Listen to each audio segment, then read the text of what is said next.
Nazaré loves me. Nazaré loves me so much that she took Nicole's wedding ring the day she got it. She dropped it in the sand. She went back that night, didn't tell me, looked for it for hours in the dark. She told me, and I said, if you find it, I'm throwing it back because she wants it.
I was reading the magazines of surf and bodyboard, and I was starting to see the guys surfing in Jaws with jet skis. In a really big day, I was walking with nobody here, and I took a picture upstairs, and I saw a little van in a really A-frame.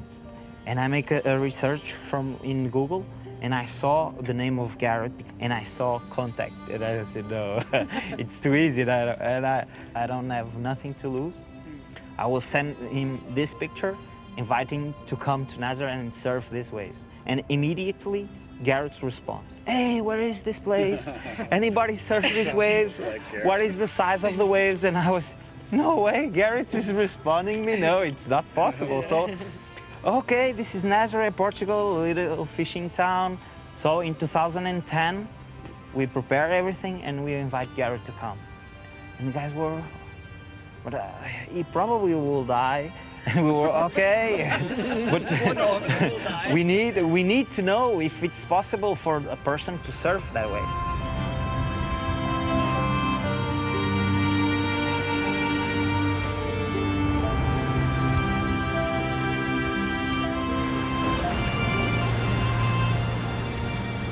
First year, they thought I was out of my mind, and I think the second year they thought I was out of my mind because this place is known as a place of death.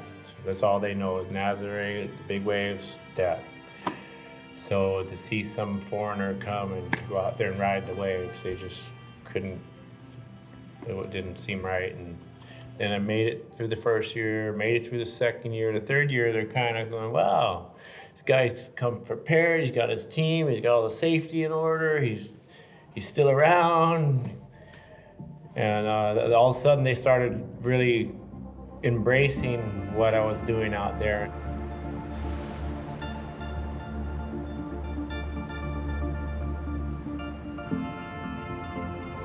With Red Chargers, we want to create a platform to showcase all the surfers, tell their stories, figure out what their niche is, figure out how to help them live their dreams.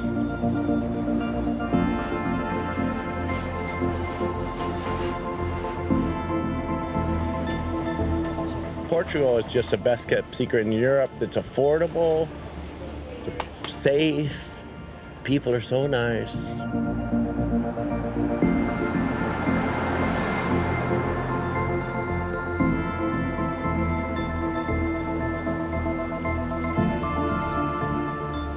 Yeah, it doesn't look like paddle, it looks like toe. Which one? Both?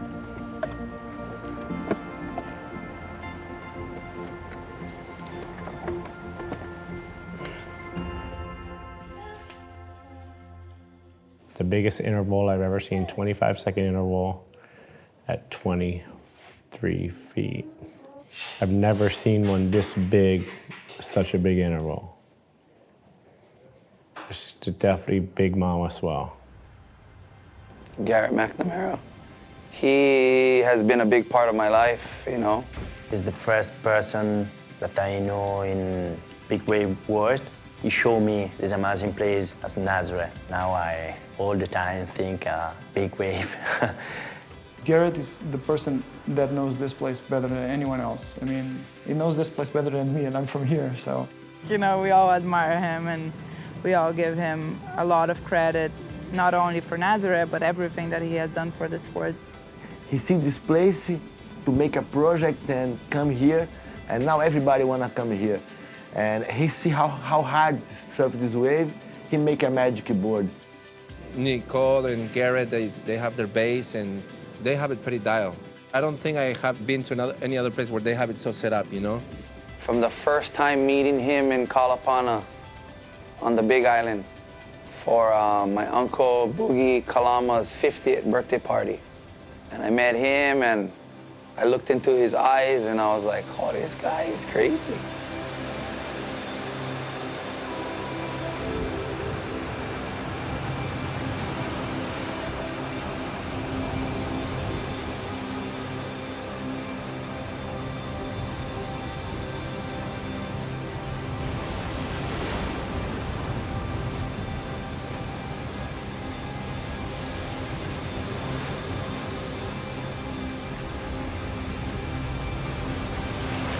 He's a madman. Every day, I've never seen someone go at it 10 hours a day, day after day. I last 2 hours out there and I'm wiped out. And I see him, okay, he'll do me an hour, then he'll do the next guy, then he'll tow 2 hours, then he'll go paddle 3 hours, get a huge bomb, and then he'll act like it was his first time doing it. He'll be like, you see my wave? And then he'll be like, you got a nuts one? I've never seen someone so pumped on life. And he inspired me to be who I am, you know? Be thankful, be grateful for what you have, and then everything else falls into place. He's been the guy to put Portugal and Nazaré on the map, and he's invited me here for my first time ever.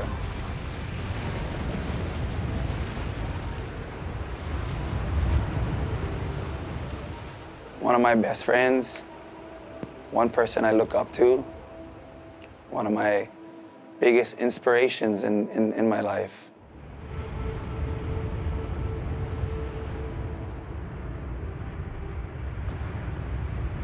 I was terrified of big waves. I vowed to never surf waves over 6 feet. In Hawaiian scale, it's 12-foot faces. Then one day, when I was about 16, this guy I hung out with, his name was Gustavo Laberte from Peru.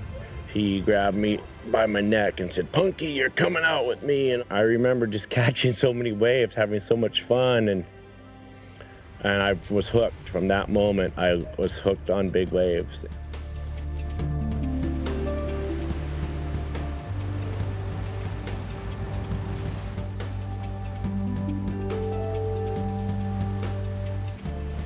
Being connected to something so much bigger than yourself, being out there in the ocean, just enjoying such raw power and such amazing moments. It's important to me to share what I do and share the sport that we love so much.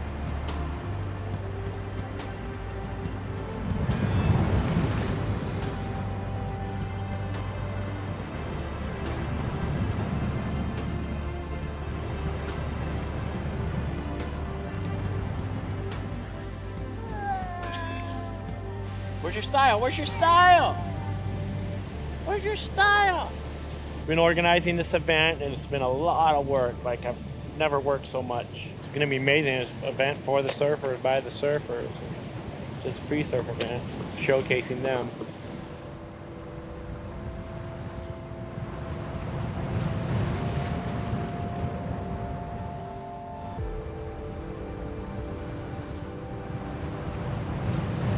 Big wave surfing is not an individual sport. You know, you got to rely on other people. You know, you have partners, you have groups that you go with. It's about teamwork here. The only way to surf big waves here is you have to have a team. Big wave surfing has that danger element, and I think Nazaré really encapsulated that team effort. I've always had good role models and good people to look up to. They are on the same plane as you. They're on the same understanding. We watch the weather maps religiously, obsessing over these storms that are big red blobs. Work on getting on a plane and getting in front of the storm, surfing the waves they produce.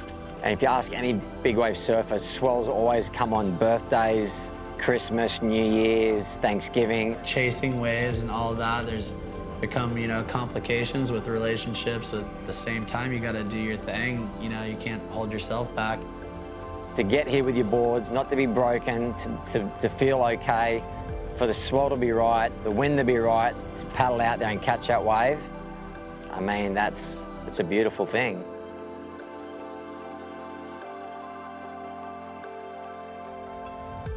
Wow, it's amazing, and then it falls apart. Like, instead of coming on shore, it kind of falls apart. We need to fall apart a little more. And then another one right behind it. Whoa! Same thing again. Whoa, we got waves. I gotta get yeah. Years ago, I kind of heard like some people would say, "Oh, Nazaré, no, it's just this much wave or this that." It's a lie. It's a lie. It's a lie. I'd say Nazaré, finding it was like game-changing for big wave surfers. It's like the last frontier. Perfect waves with nobody out, and the waves are hollow, but also very challenging. They're not like perfect, easy barrels. They're like morphine monster barrels. So it's always different, always challenging, always interesting. There's such a different dynamic here and such a different logistical tactics that are involved with this place that it was eye-opening for me. A very challenging place. It always changes. It has so many layers to it. You know, it demands a lot of dedication at time. It doesn't seem possible when you're looking at these waves and you're trying to catch them, but when you finally get one, wow, it's amazing. All I can say is you have to come here and experience this wave. It's really powerful, it's very dangerous, it's very challenging. It's so challenging, it's not an easy wave. This spot, Nazaré, is just like a seventh wonder of the world, you know, and really that's why I'm here, is just chasing that to see what it can produce.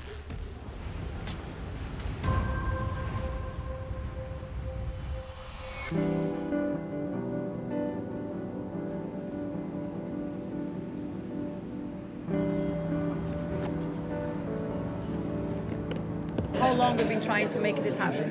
It's been about, I'd say, 10 years. We really work on doing things for the right reasons and doing good things. So this is good for the surfers and good for the economy of Portugal. And so I feel just come to tears at times when I think about how everything is transformed into what it is today. It really is super emotional. There's more and more people coming, but everybody's bringing their safety skis and everybody's putting a good team together, and we're being as safe as we can. A lot safer than driving down the freeway. Yes, that's good. And congratulations, by the way. The first feeling I got when I put this jersey and this hat on was the same exact feeling, only better, that I got in high school when I got my baseball uniform. It's this big red storm in the middle of the ocean, turning, pushing waves, and then we all run to go in front of the storm to catch the waves. And so we came up with the red chargers because we charge the red storm. And it's our passion, it's what we love to do. You know, our dream might not be to surf the biggest waves in the world, but we all have some sort of passion, some sort of dream. And if we take them as an example and we all do what we love, the world's going to be a better place.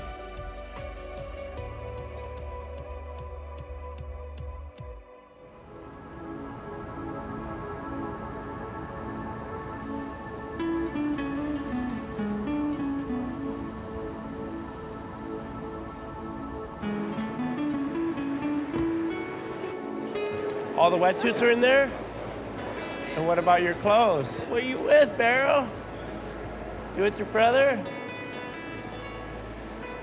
You gonna show your brother around Portugal, Barrow?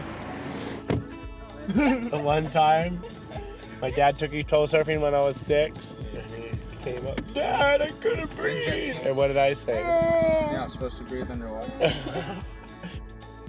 The definition of red charger, someone who lives passionately, following their dreams, living their dreams.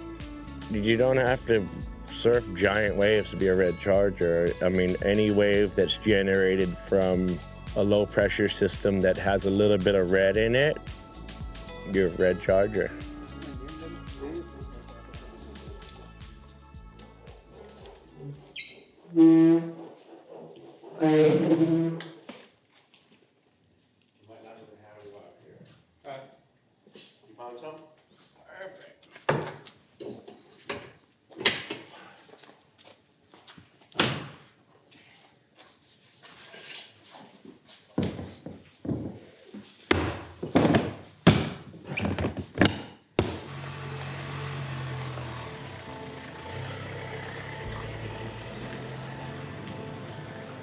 I've always wanted to be very successful so I could take care of my family, my friends, and then work on helping the rest of the world. We have so many amazing people in our lives and so many amazing opportunities, and through this big wave here, through what we've achieved, if I want to, I can open any door and go, hey, what's up? Let's do something. So it's just a matter of what to focus our time on.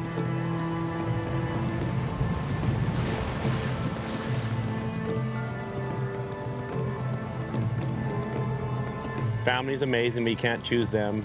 Friends are priceless. They come and go. The rest of the world will always be here, so we want to leave it a better place for the future.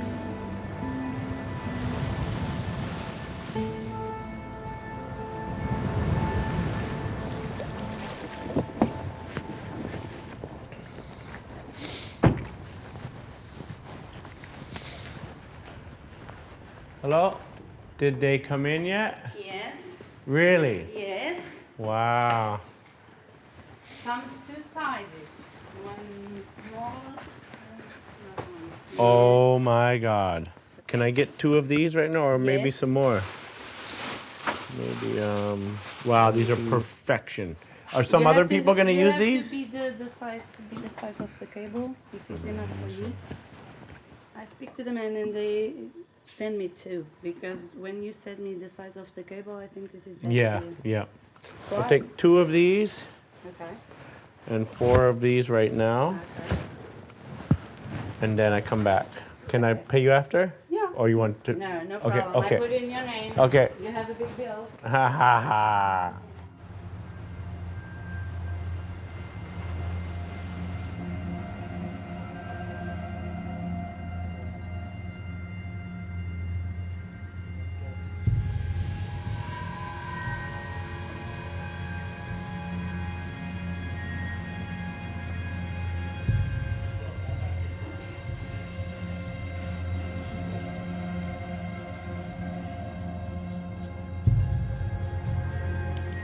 We'll see you out there.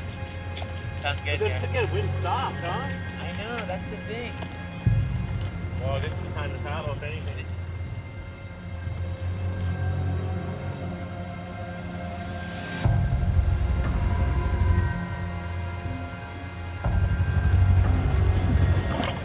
Thank you, God, for bringing us all here safe. Please watch over us out there and everybody else. And watch over our family, our friends, and everybody else in the world, and bring us back safe. Amen. Amen.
I really love to share what I do, and it makes me feel so much better to see somebody else smiling. Sharing big waves, sharing surfing, sharing experiences. And for me, life is all about experiences and sharing and experiencing. This season at Nazaré, I hope to pedal for the biggest wave of my life. You know, the dream is to ride one of the biggest waves in the world, you know, like, that's the dream. I hope to find a comfort zone. I mean, I know it's never too comfortable when it's big, but just to feel a little bit more in control. To see it, to feel it, to understand it, to get a sense of what's going on here. My big goal, which is something I've been working for, is I really want to play the violin surfing a big wave and hopefully getting barrels doing so. That would be crazy. I just hope to keep inspiring people through surfing. I want to just be a better driver. I find it fascinating. I love it. I really want to focus on paddling. My goal this year is paddle into a lot bigger wave than I did last year. I hope I can ride the biggest wave of my life and the biggest wave ever. I mean, I want to ride one of those huge waves. I want to ride the wave that they're towing into. I want to paddle into the biggest wave that's ever been there. I honestly don't give a fuck if I catch the biggest wave. If someone else catches it, that's awesome. I'd love to just get involved and be there, be in the moment, be out in the water, be there with the right equipment. It's really fun to watch your buddy get a good wave and just scream at the top of your lungs and cheer them on. When you're surfing with friends, you go hard, you do your best, and you want to see them do their best. We help each other achieve what we want to achieve. It's a brotherhood. Big wave riding is a brotherhood.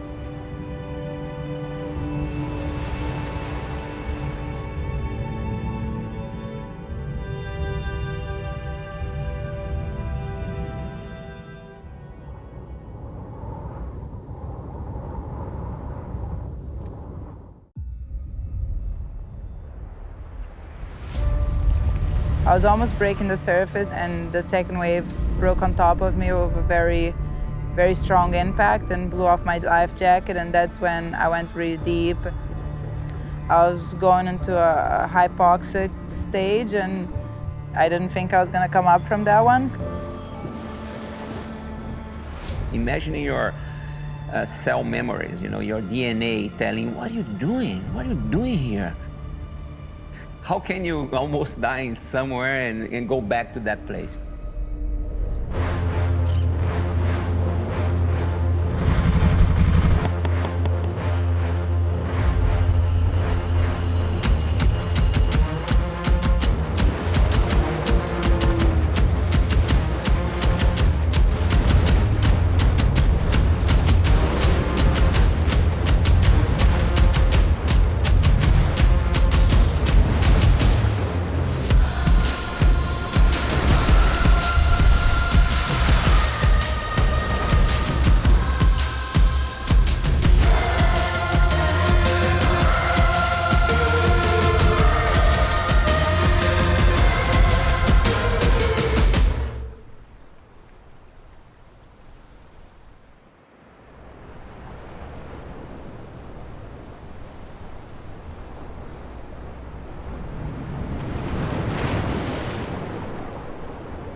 I came here with no expectations. I don't have the resources to have a full team. So I was thinking when I came here, it's like, oh, nobody's gonna wanna be with me because I was the guy who lost the ski on the big day. But it was completely opposite. Just by being with Garrett, I realized how he wants to make a difference for people like me. So he knows that I don't have the resources. I want the wave, but I don't have the way to have it. You know, nothing that it's important in your life or makes a difference comes easy. When I started to understand that the obstacles were my opportunities, that question disappeared. I went towing with Garrett, like the second day I arrived. And he's like, invited me to be part of his crew. Coming from Garrett, of course, you gotta listen to it. It's like, we all admire him and we all give him a lot of credit, not only for Nazaré, but everything that he has done for the sport. There's people that have no media attention or no support, and they have a chance to be successful as well, which is great. To be a red charger, it's a lot of responsibility. You gotta really charge big waves. And I can only imagine in another 2 or 3 years how much more this place is gonna be changing. And for me, I'm just very grateful to have been here kind of, in the begin part of it too, and being around this community that, giving people the opportunity to come here and surf this place, I think is pretty special. So honored to be part of this community that is so focused on making a difference on the path of big wave surfing. This season at Nazaré, I hope I can ride the biggest wave of my life and the biggest wave ever, ever. I hope to find a comfort zone. I mean, I know it's never too comfortable when it's big, but just to feel a little bit more in control. I hope to surf really big waves. I hope to be safe, and I hope that Maya can be safe, my team, and everybody else,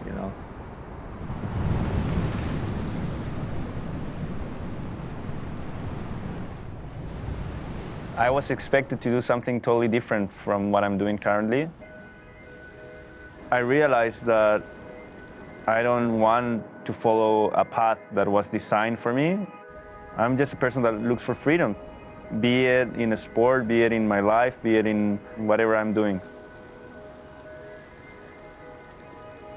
I love surfing big waves because it's something that I start doing for myself.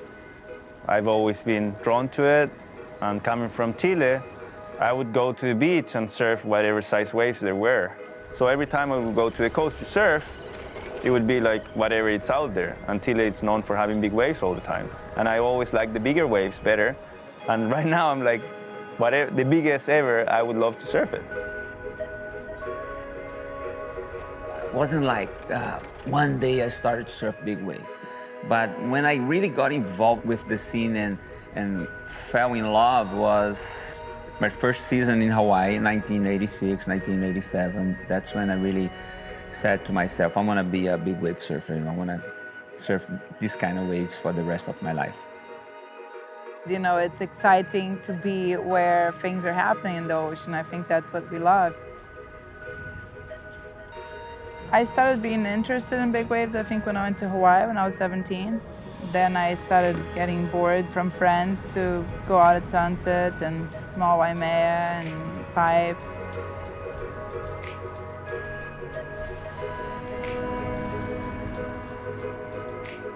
And that's when I started becoming very interested in the niche, which is big wave surfing.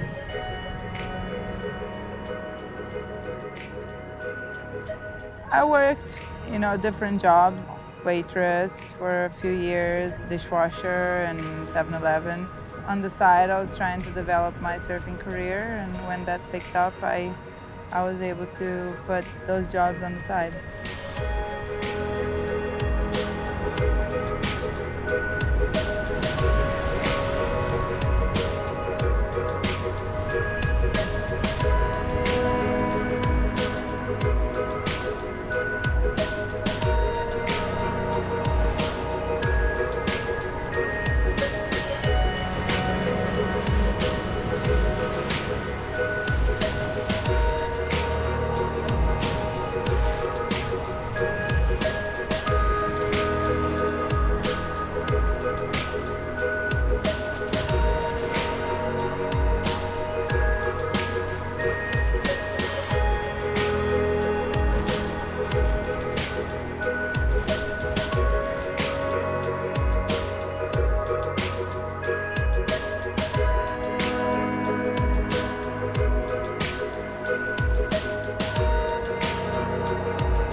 be out, surfing with the friends.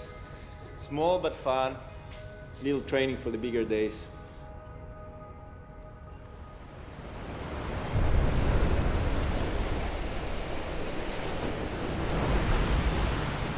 Why Nazaré? Because I think Nazaré has the potential for the biggest waves in the world. It's something very different from everywhere else I've surfed. A very challenging place. It always changes. It has so many layers to it. You know, it demands a lot of dedication and time. There is something about that bridge break that it's so hardcore that it's magnetic, you know, something that connects you with the place and doesn't let you go. For big wave surfing, I honestly think it's the best place to be right now. You have to have really good jet ski skills. Even if you're just gonna paddle, you gotta be really good at getting up on that sled if things go wrong.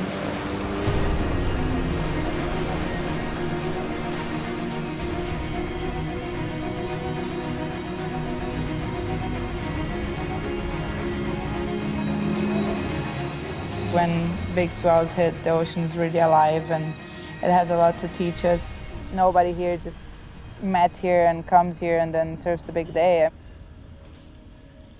Last year, I lost a ski in the inside triangle. This is the heaviest beating of my life, for sure, not even close to anything I have experienced before.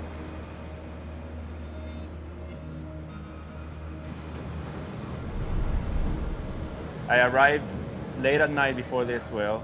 I've never been here, and I was about to go surfing without even seeing the place from the lighthouse. I stayed on my own with Rodrigo, and I drove him into a couple of waves. You know, we had no safety. It was dangerous, and you know, I never even get to surf because on his last wave, we had the big accident. Oh my God, what is he doing? Oh, Garrett, there's a ski down and there's a guy in the water. 2 guys down and the jet ski and they need help. And we lost the ski, we lost the board is completely gone. That's the only board we had. Where are they? Where are they, Nicole? They're getting sucked into the rocks. Without a proper equipment, without any resources, and man, I end up paying the price pretty big, you know. Quick!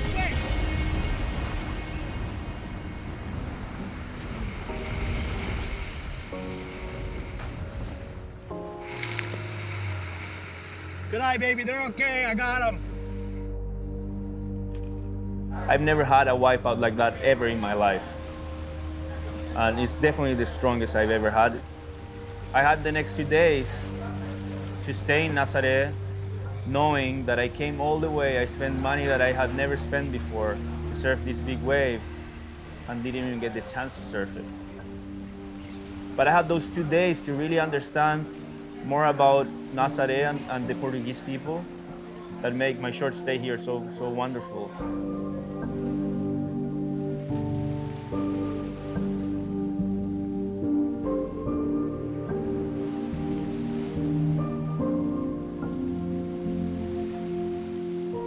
Being a Red Charger means a lot to me in terms of knowing there's people like Garrett McNamara that have put something that is for the rest of the people. And it's great that him and his wife Nicole are putting something for people like me and people who are not very known.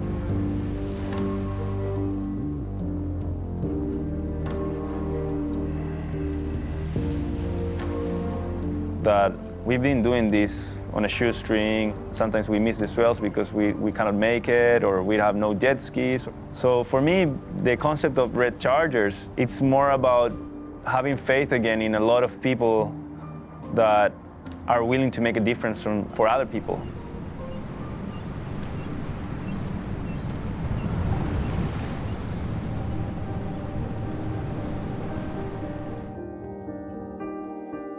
We woke up and we thought we had a small window. So we kind of rushed out to the lineup. We didn't really see from the cliff and we could tell it was really big. Perfect condition, big swell, perfect wind. And everybody's super excited about it because we train so hard. We're just thinking about surfing the biggest waves of our life. And then I went to team up with Carlos, like he wanted us to surf before he would surf because he thought it was gonna be windy. So that was my first wave. I was almost breaking the surface and the second wave broke on top of me with a very, very strong impact and blew off my life jacket, and that's when I went really deep. I was going into a hypoxic stage and I didn't think I was gonna come up from that one. I couldn't find her, you know. I was looking after her for minutes and I knew that she was needing help because I found her life jacket on the beach. I found her board, but I couldn't find her. From there on, honestly, I don't remember how many waves I went down under. I remember seeing Carlos on the distance. I remember kind of, you know, his 2 attempts to get me, but from the moment I popped up from my second hold down, everything was a little bit of a blur. On the first approach, I thought that she was doing all right, so I gave the sled right on top of her, but I didn't know that she didn't have any energy at that point. And I was trying to cooperate, but you know, I was tripping, you know, I was high and I didn't have oxygen.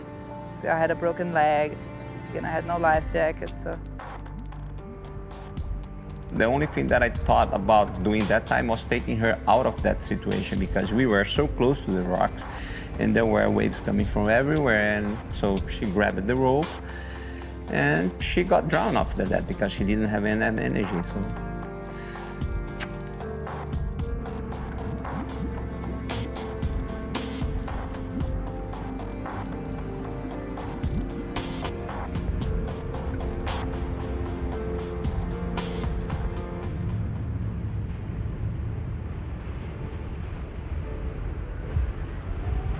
We obviously didn't have a lot of knowledge about this place. We didn't have a designated rescue ski. We didn't have a spotter on the lighthouse. We didn't have the rule of never going on the first one on the set. So, you know, we had to be way more organized and way more trained and prepared and in every way. You know, and it was really hard for her to overcome all the surgeries, you know, all the injuries that she had. You know, it's been really tough for her mentally.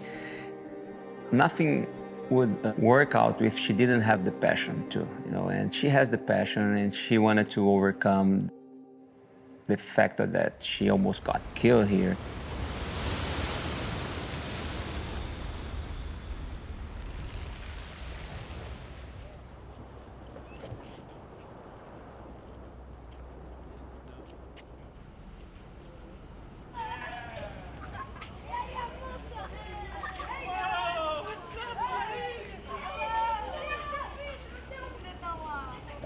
Okay, I got a question for everybody. You're putting somebody on a giant left in the corner there. I actually have no desire to surf the left there. I planned never to surf there. I just happened to get the world record wave there. I didn't even want to surf that day. He put me on it, and now everybody's surfing there. If you fall there, there's a high chance you're not going to do too well, and there's not a very good chance of the jet ski getting you because it's all foam, and the intervals are compressed, and the side chops are coming sideways. Because it goes from being weird to being an emergency and the people being face down and completely unconscious like this. And from the cliff, you can barely see the person is there and then the person is not there. I think it's almost impossible to know, watching from the cliff, what the surfer's going through, like whether they're drowning or injured. You know, that's, you know, unless the surfer's signaling, you know. Like, I don't think I was conscious enough. I was going through so much, I wouldn't have had the response to do a signal. Because I was so in the zone that I wasn't going to be asking for help on the cliff. Nicole didn't know if he needed help. She said, they're okay, they're okay, they're okay. And then at the last minute, she said, get in there. And it was already too late. 2 teams to work together. So if I have a team and I don't have an extra ski and you have a team and you don't have extra ski, we team up. I do the safe for a while and then your team do the safe for a while. And then what we need is a spotter and radio, and they can do it, you know. First and foremost, you're responsible as a driver. You get to the shoulder, you watch. You put him on, you go full speed and watch. He falls, you know. You come right in, you get him. He kicks out, you're right there. There's no seconds wasted. You got him. The next wave right there, and you're out of there, no problem. The waves move so fast when you put him on the wave, half the time you can't get to the shoulder. And half the time you have to have that safety guy there. And if they fall on the left, 99% of the time, they're not going north. They're going straight to the rocks. And that foam is so thick, that is just a cauldron of almost not possible to navigate through and almost not possible to drive a ski in. Your partner's gonna be underwater and they're barely gonna pop up and you're not gonna be able to get them even if you did watch them. And then the next one's underhead. And Maya went through it. That is the worst place in the world to ever be. And if somebody goes through that, I don't like to say bad things, but I didn't see them really coming home.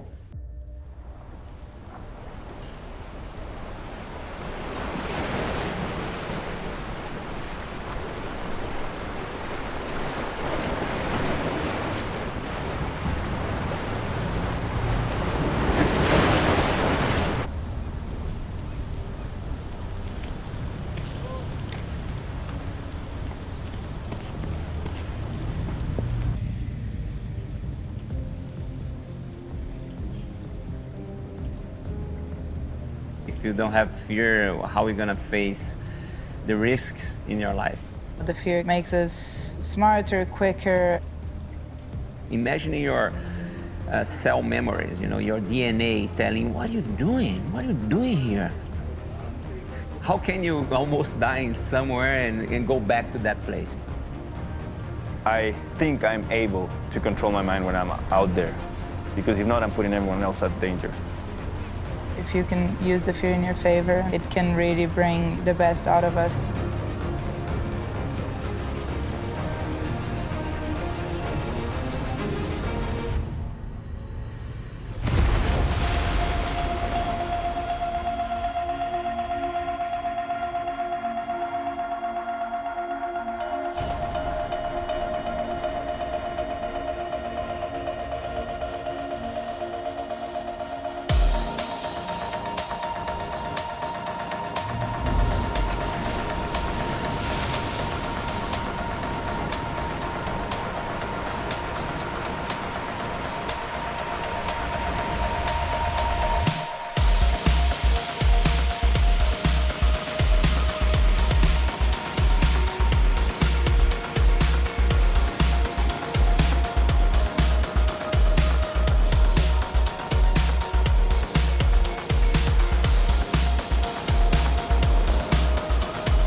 I'm so happy. It's a good day. Everyone charging. This one really good one. Tow wave. Nice, big and steep. And tomorrow again. My whole life, I never really surfed good waves in a place that it felt like home. So to have such a special wave in a place that I speak my language and I feel kind of near home is very unique to me. At the end, I went back because I knew that I couldn't do anything else with her, you know. So that's the way I like to live my life, to the fullest.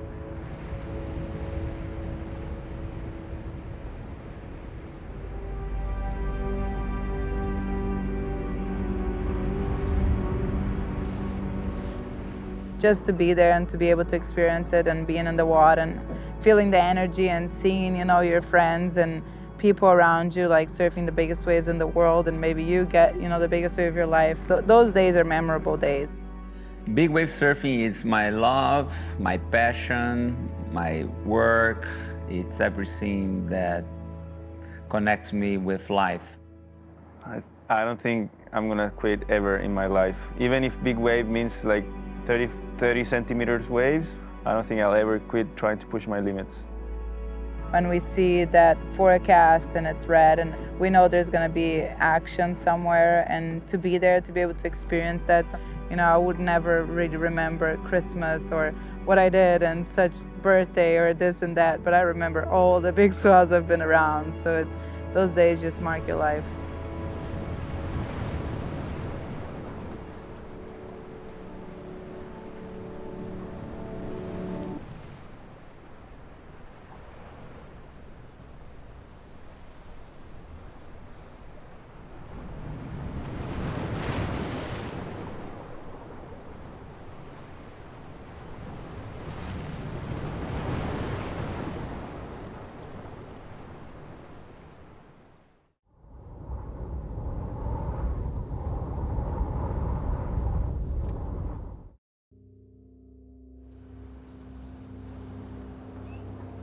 The build-up, the week before, the 3 days before, the night before, that's when the juices start flowing.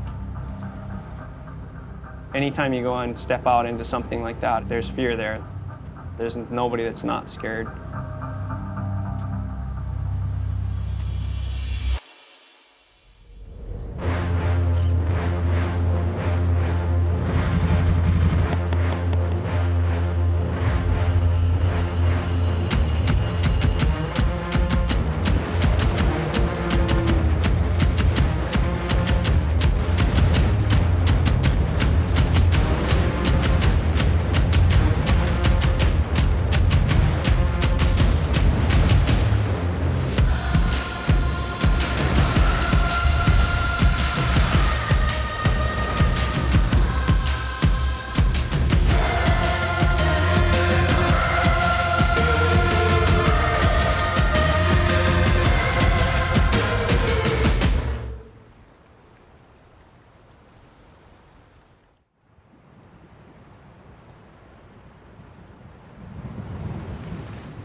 Honestly, I had no desire to come to Nazaré.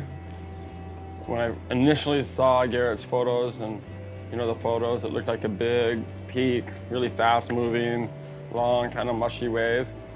Garrett kind of told me a bit more about how, you know, there's more to it than that outside peak. It's a beach break, there's barrels. I got intrigued. You see the pictures, you hear about it, and then like 24 hours later, you're here.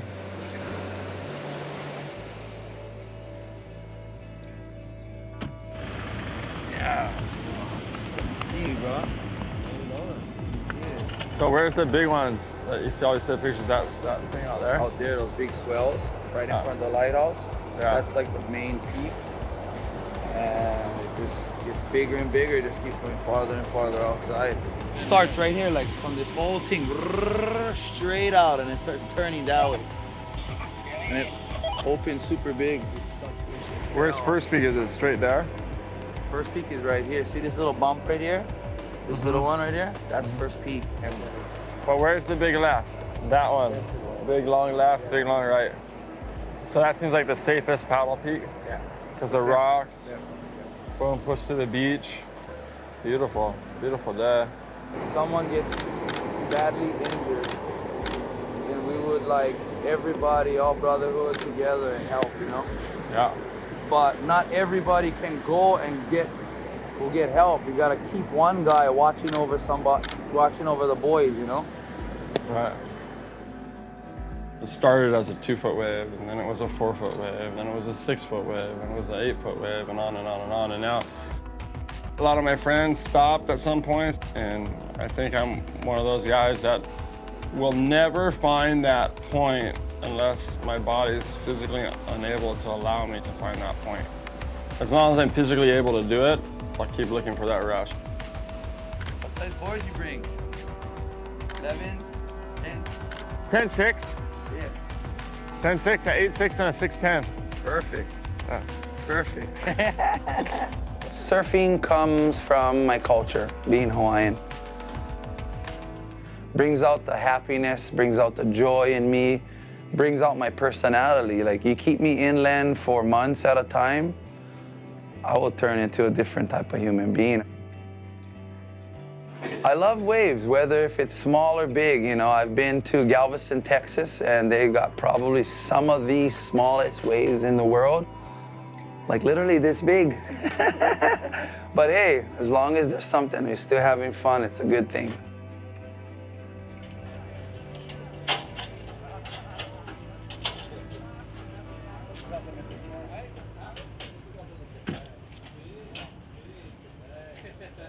What's up, Animal? How you, brother? Good to see you. Welcome to Portugal, brother. This place. Oh. The reason why I really love surfing big waves is it's a freeing place for me. It's somewhere that I go and everything else around me doesn't really matter. However crazy it is, it all fades away.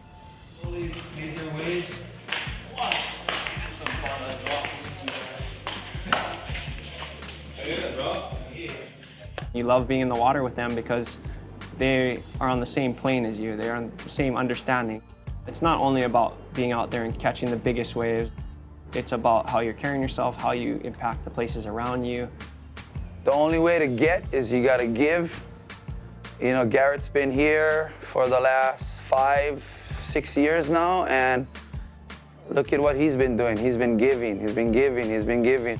But I ride that 12-footer out here, and it's amazing. 12.6. It turns so good.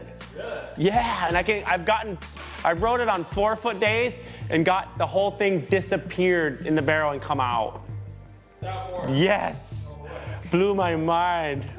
And hopefully you can get on the sled in time and then get back up. Work over. You know, same deal that you're used to, but it's just a little bit more difficult here and challenging and yeah, gnarly. You got the good job. Gnarly, yeah, I got the good job. You got the fun job. Yeah, whatever, sure. Yesterday they kept me busy, but you know, you can drive here, you can drive anywhere. Yeah.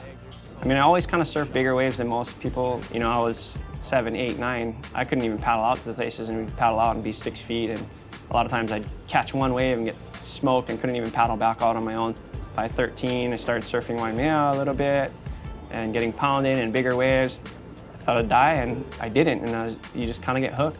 You get ragdolled and beatings. And like I said, all the things of the world can be around you and going wrong, but in that moment, it's only that that's important.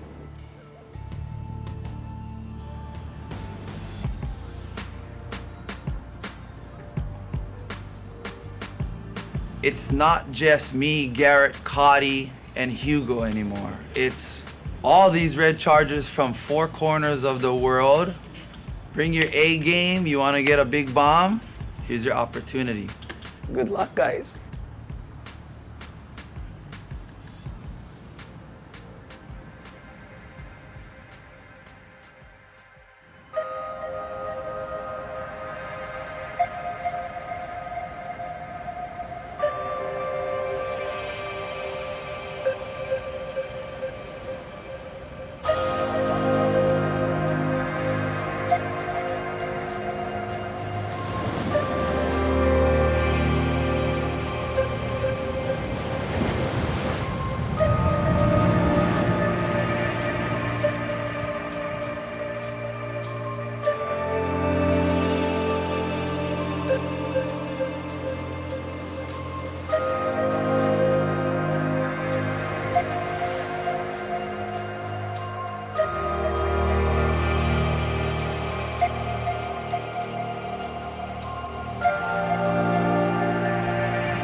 From what I've seen here in Nazaré, it's some of the most difficult driving I've ever seen.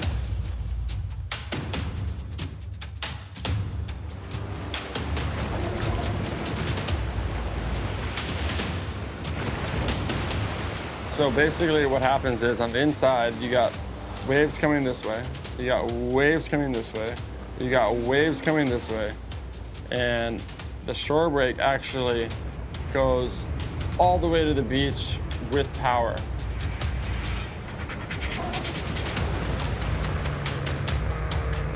You know, I've been to Pascuales, I've been to Puerto. None of those places compare to the intensity of the inside shore break.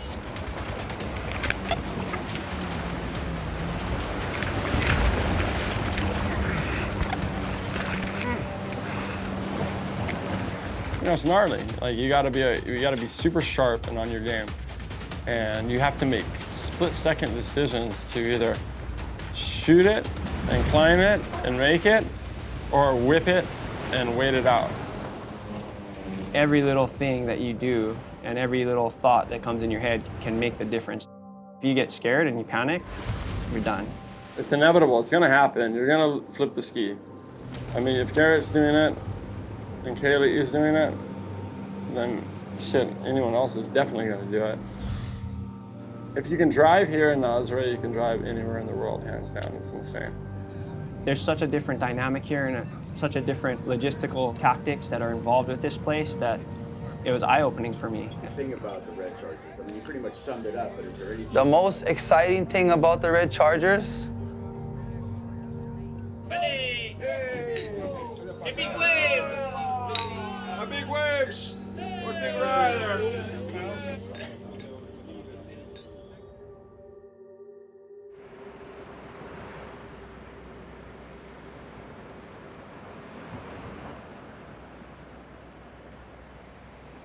Doesn't look much bigger than yesterday, huh?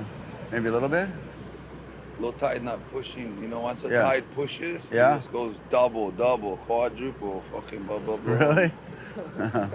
Pretty much, you see how the beach turns? Yeah. All over there, deep the water, you know. Yeah. From here to that turn, Yeah.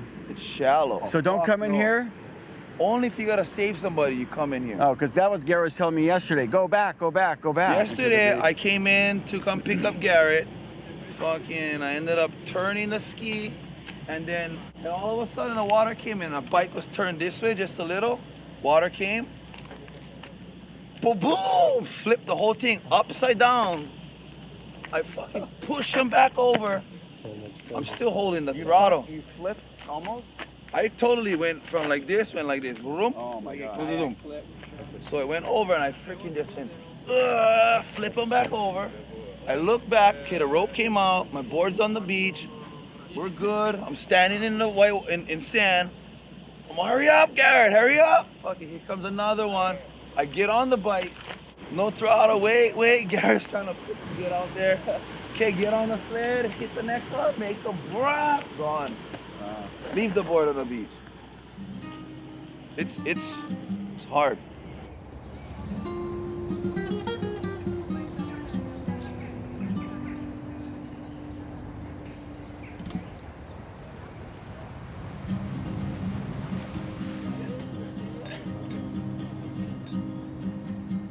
There's nothing bad to say about Portugal.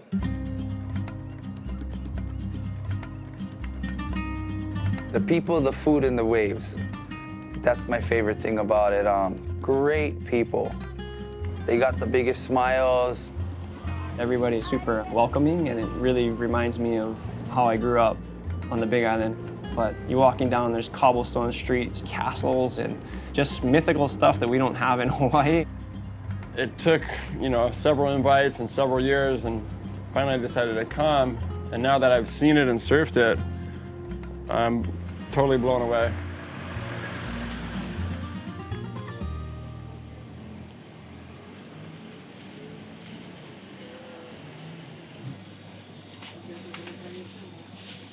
Oh, y esto son Patata dulce. ahora sweet potato from the farm up the road. I never thought I'd be or call myself a professional surfer. I guess I can now because I get paid to surf. And I still laugh when I think about that. It wasn't until I was in my early 30s that I got sponsored by Patagonia and they began to support me. I'll paddle out, like I paddled out this morning and the sun just popped and I was out there by myself. There wasn't a soul on the beach. I was the only one in the water. And I just kind of just felt the water and felt the warmth of the sun, and I just thank, you know, the energy, God, whoever, for this. You know, I just felt blessed, you know, to actually get the support to do what you love is a really special thing, and I'd never take it for granted because I never knew it was going to happen to me. I'm going to run with it as long as I can now. You know, my take on the place, like, I just had to come check it out. Yeah. I mean, you know, because it seems like it's a swell magnet. Yeah. And it's not a huge swell. Yeah. No pressure, but everybody's expecting you to paddle into the biggest wave of the day swell. I'll give it my best. I honestly don't give a fuck if I catch the biggest wave. If someone else catches it, that's awesome. I'd love to just get involved and be there, be in the moment, be out in the water, be there with the right equipment. Work to surf, surf to work. The hardest things is getting sponsors that will help and provide and support you. Not 100%, 120%. I gotta work to make that extra money so that I can travel. You know, working carpentry, working surf lessons, that helps provide for me to be on these types of trips and surf sessions and big wave trips. It's very difficult for people out there that want to have these types of dreams. Anything is possible. You put your head down, you do your hard work, you surf hard, you give it everything you got, you'll make it someday. I've always had to kind of scratch by. I never had the sponsorship that I needed to just go and travel and surf.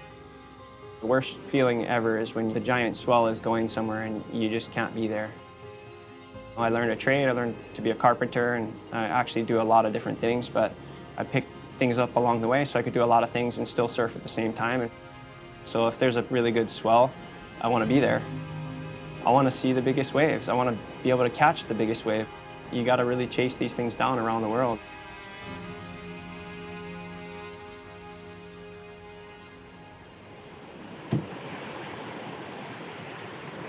Oh, it looks like it's a little more north. It's coming this way. Yeah. And then where they're riding when it's real big is what, out here though? Straight out there. Way out there. Yeah, you can see them lumping up.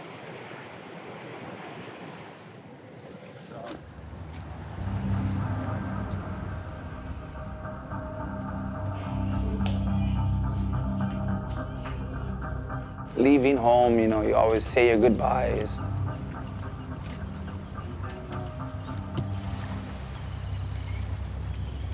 I try my best not to say goodbye. I'll be back. I'll see you guys soon. The build-up, the week before, the 3 days before, the night before, that's when the juices start flowing. Anytime you go and step out into something like that, there's fear there. There's nobody that's not scared. It was really when I had my first daughter that you have your first kid that you really evaluate that stuff. I remember the first session back out when it was big, it's like, okay, do I really want this anymore? Do I still want to catch this big one? What if I do die out there? I don't want to see them struggle if I'm not there, so things like I have life insurance. If something happens, she's going to pay off her bills and she's going to be able to have a good life and relax, and my kids are going to have college paid for and all that, and I won't be there, but they get the life, you know? That's the biggest fear. Not making it home to them.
the ocean is so dynamic that you can't come or go anywhere, you know, and say you're gonna ride the biggest wave, because it's not up to you. It's up to the ocean, and if you're in the right spot and that wave comes to you, then fuck, it's on. I always wanted to paddle the biggest wave that's ever been paddled, and I want to see it first. I've never been there in that situation to make the experience, to decide at that point. You know, you get to that point and then you decide, because that's how it is when you're in the water. When the wave comes, you decide, and you either want it or you don't want it. Surfing makes me feel comfortable. Surfing makes me happy.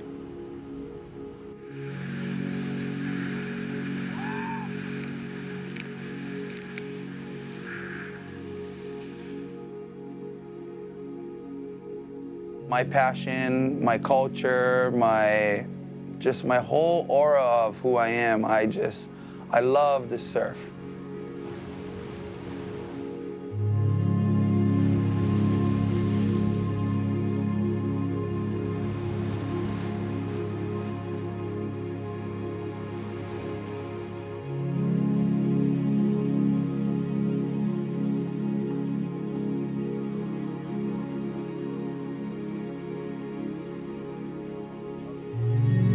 Such an amazing place. This is heaven on earth here. Makes me feel at home. I love it, and I will always come back here year on year and every year after.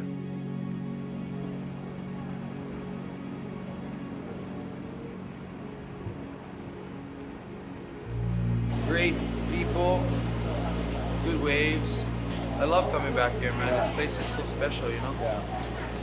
Great things that happen for us. Yeah, a lot of great things, for sure. Really getting the safety down and just being well, the next plans are Hawaii, and then from Hawaii we do Oregon, Mavericks, Cortez, Todos Santos. Yeah.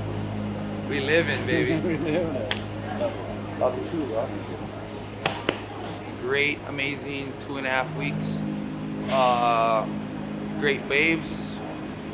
Couple good days that was really big, some paddle stuff, and I'm just really excited to go home now and go be with my family and visit my kids and spend Thanksgiving at home. And the people's been amazing here, you know, such welcoming people, and the whole town of Nazaré is so inviting, you know. It makes you miss this place very much. I miss it every year when I leave, you know. But I'll be back on the next big swell, and we'll see what happens. Hopefully we get some 100-foot waves.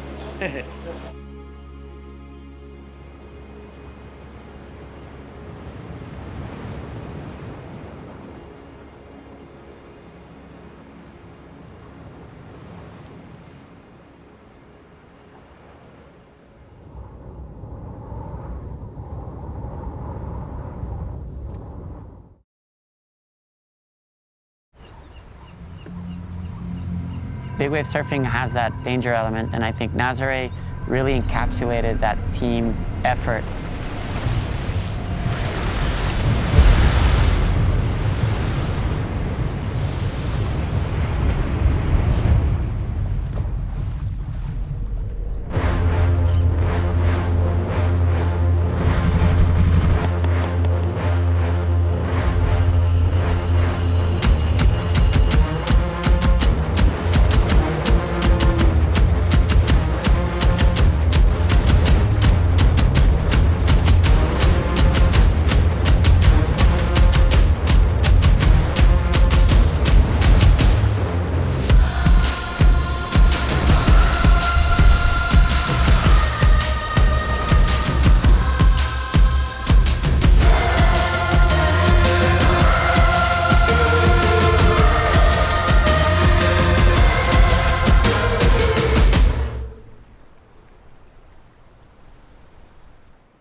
Aqui é Gonça. Bom dia. Good cheese. Pat, today, since you've got the contest this weekend, we'll do some just like normal small wave surfing. We'll start at this peak, and then we'll just put in a little bit of big wave paddling, and we're just gonna kind of paddle across the beach. We'll just get ready for the weekend. I get really excited with seeing people push their own limits, be it through surf contests.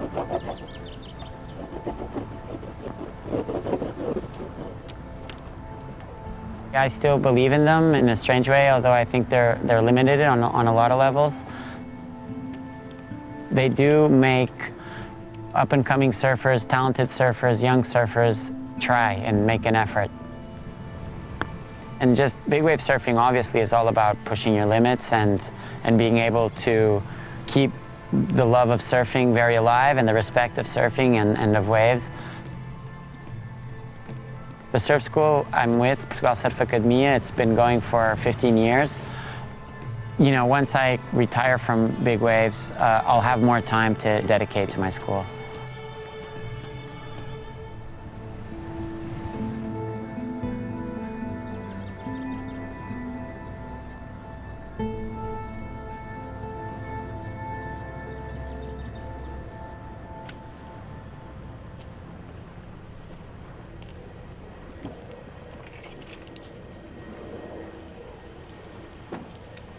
When I was younger, I was like today. I was always smiling, a lot of energy. My father gave me this passion of the sea, and when I was really young, I started with windsurf, and now it's not so different. Big wave surfing is my new passion. I'm a normal surfer, a traditional surfer. And I come from Italy, I surf small waves, always in normal condition. So now I love to get something more. I started just last year with Gareth McNamara in Toin. So this year I decided to move here for winter. For me it's a dream, and it's a dream also stay with other guys and watching, learning. Definitely I want to surf big, but for me it's not important how big. It's important for me to learn with all the other athletes of this unreal event.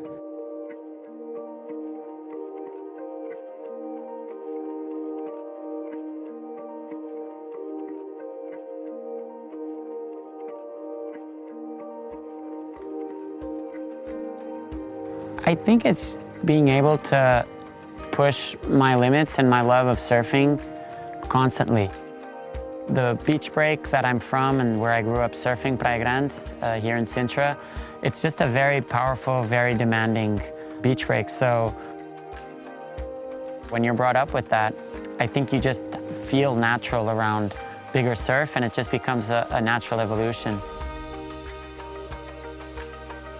Going to Hawaii when I was 16 and catching some big waves at Pipeline, and it was just amazing just to see how guys were charging and the way that they were able to, you know, manage such giant waves, and how Pipeline is just so steep.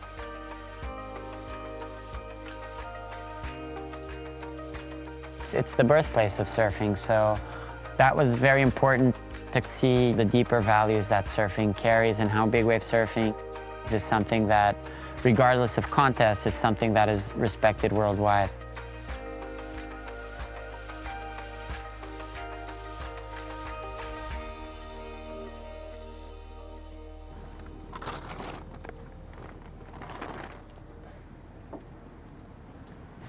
So right up there on the cliff is about on stair 200 is these dinosaur paws, which is this really, it's just a special place for us because it just reminds us that this has been here for millions of years.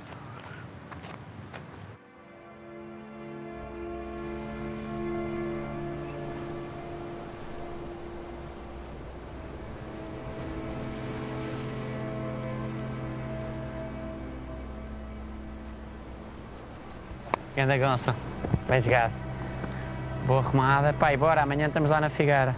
Estamos lá. Ao cabo. Dali.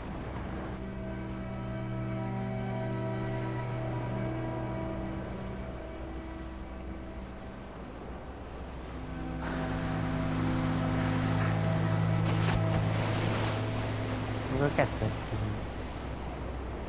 Just mesmerizing, huh? You almost feel like you want to jump off.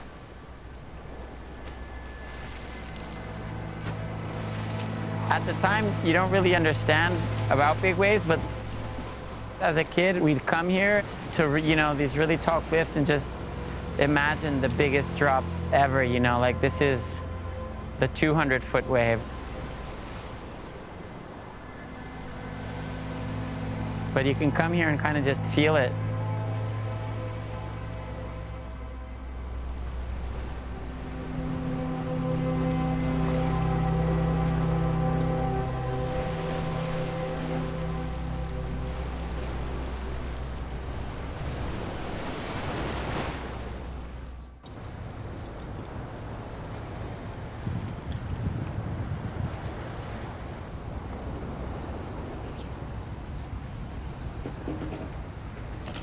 My job in Italy is organize the biggest surf event. The name is Italia Surf Expo.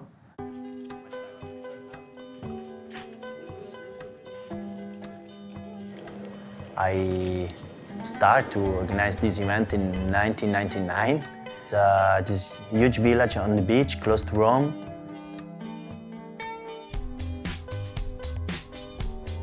All the visitors can try for the first time surf, stand-up paddleboard, skateboard, and there are a lot of other events around, like film festival and contest.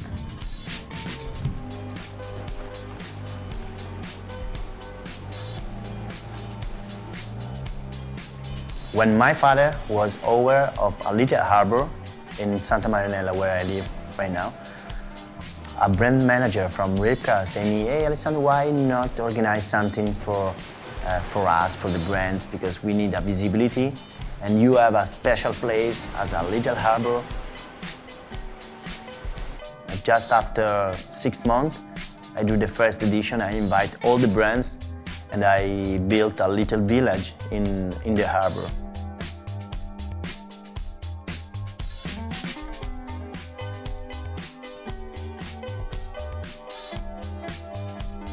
And more brands coming, more visitors, and after now, the next edition will be the 18th edition. So for me, it's huge result because it's like a kid for me, Surf Expo.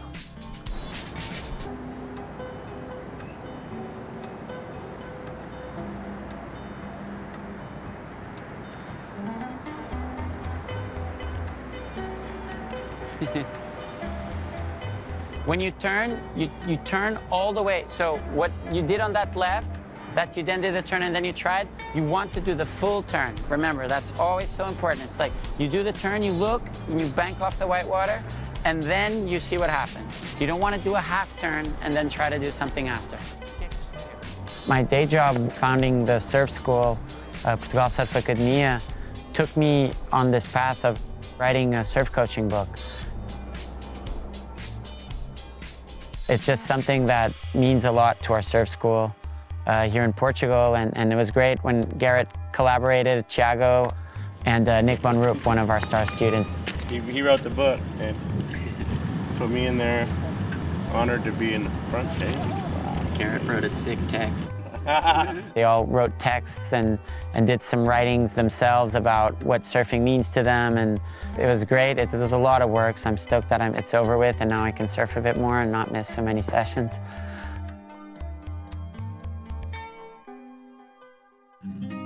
Portugal for me is a second house. I discovered this country 15 years ago, and I lived in Lisboa for 4 months. And was an unreal moment for me.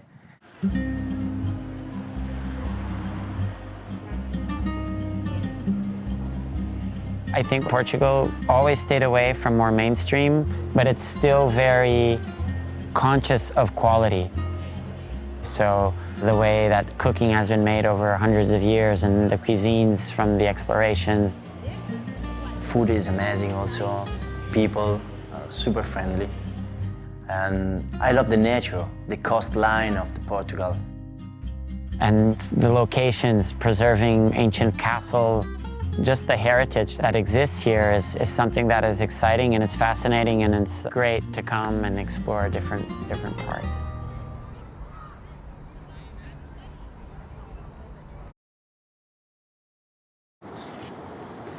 What's your goal here?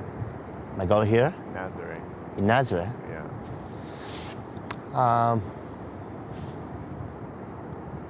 I want to try to surf something big. What's the biggest wave you've surfed so far, or where was it? In paddling, just in paddling, I surfed about, I think, 4 or 5 meter in Indonesia? Yeah. Ooh. And I get just 2 waves in pipeline with your brother board. Really? Yeah, with 7-0. But it was How big was that? Breaking second reef. I was scared? Yeah, a little bit, yeah. This is something new for me. Just thinking every day, you know, for after the first section with you, I think every day for, I don't know, 1 month. Oh, this was super nice. I want to do more. How can I do to do more of this? Just thinking, you know. Super great.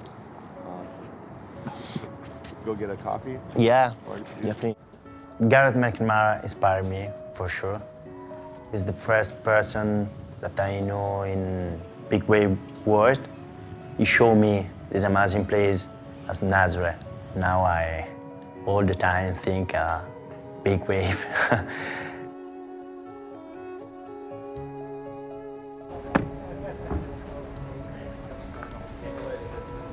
Good morning. Good morning, everybody. How are you? How are you? Good? How are you? Good. Good. Yeah, bro. Un café curto, espresso, Italian style. E cake simples, por favor. What's up, boys? How are you? Hey, all good, all good. Good. How are you? So what makes this place so different as far as the temperament of the water and the feel of it? I think it's the fact that it's a beach rake that there's giant side waves. Even at Mavs you'll have the rocks, but... And the channel, obviously. And there's a channel. Yeah. Here there's zero channel. Yeah. A lot of the biggest waves come in at first peak on the left. It's a little full of water. You got to go really fast and really far to get to the point where it starts breaking. When it stands up behind you, it rarely actually barrels. So it's the wave that a lot of people are calling mushy. Yet a mushy 80 to 100 foot peak or whatever isn't trivial at all. It's scary out there. You gotta, work the throttle and you gotta just wait till you get pushed out of it. It's crazy. And the foam just... Yeah, so I'm assuming it's gonna be a lot more on the big days. Dude, it's gotta be hard to be a safety guy around here. No, you have to you're part of the team, because otherwise it's just all over the place. Yeah. You can't hang on, it's not like you hang in the channel and see what's going on. I think what Nazaré has to bring to big wave surfing is a bit of the team spirit. That one? Okay, perfect. We all look over each other in big wave surfing, so when there's danger, I think we all immediately forget any kind of rivalries or anything like that. Just changing because yesterday the jet ski stopped in the middle of the set and it was not a good experience. And fortunately, just start again, just a few seconds before the wave breaking in front of me. And so I was with Hugo and Andrew. I start to ask, hey guys, help me. They say, what's up? It's on the blue road. Just the jet ski not start. At the end, it's okay, everything good. I have been in a really dangerous, critical position. Sometimes I feel panic. Sometimes I feel really big fear. So half part of me wanna go and another part of me don't want to go.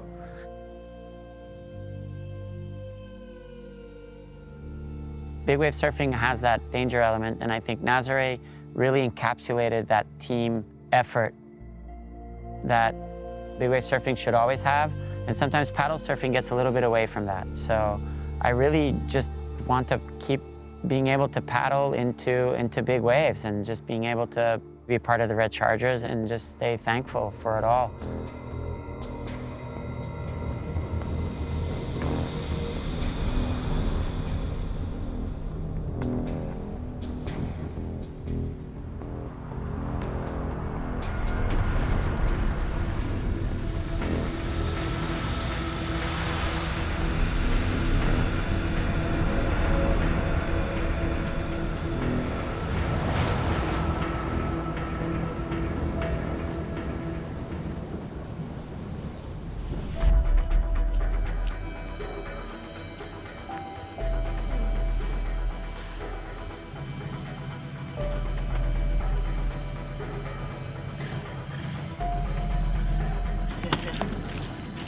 We'll see you out there. Sounds good, Let's get wind stopped, huh? I know, that's the thing. Well, this is the time to paddle, if anything. This is the time. Maybe I should just jump in with you, Garrett. No one can say that they're more passionate for big waves than a professional big wave surfer. We live the lives we choose to live. And when we're in these giant sessions and the surf is really macking and you feel, really blessed, really thankful to have the time to be there, just try to soak in and be appreciative of everything you have.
E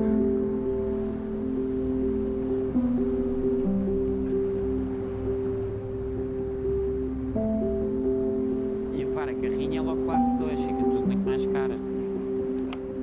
E aquela direita, mas foi aqui na esquerda.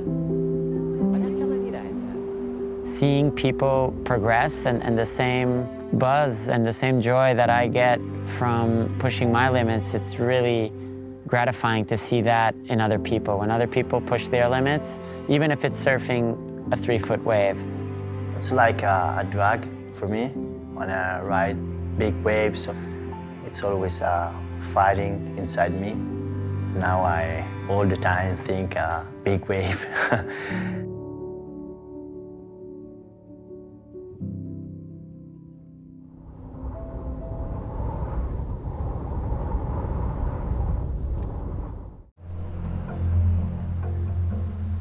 I saw doctors in Canada, I saw doctors in Europe, in many places, and every doctor I saw said the same thing. No, I'm surprised to even see that you're walking right now. If you don't do a vertebrae fusion, you're not going to be able to even walk anymore, so you might as well do that.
I'm a fisherman. I'm a guy that loves the sea. Somebody that is attracted by the ocean. Don't know why, because I don't have people in my family that were connected to the ocean. Always did everything in my life to make it possible to be surfing or close to the ocean. So, just a guy that loves the sea. Since 13, 14, like even in the big days, I would try to come out. I had a trip to Puerto Escondido in 2003. You catch like everything. You got that days that you are surfing 10 feet and it comes as well with 15. The days that you are surfing 15 comes a set with 20. So it was a great school.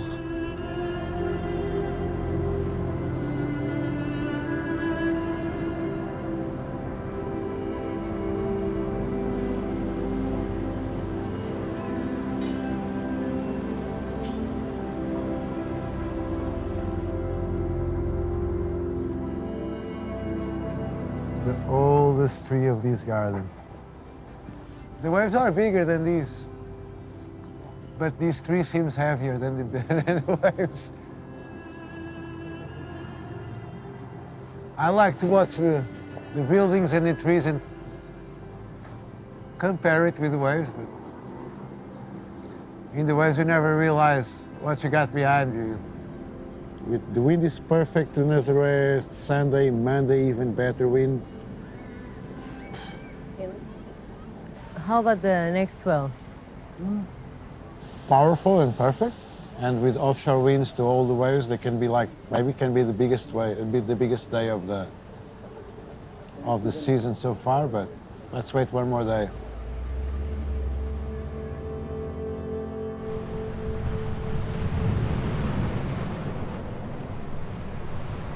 My parents always said that I just wouldn't stop. I was always running back and forth until I started surfing, because it was the only thing that it took my energy away enough so that I could sleep. I was studying design of equipment. I didn't finish my course, because then I started doing this. I froze my position in school.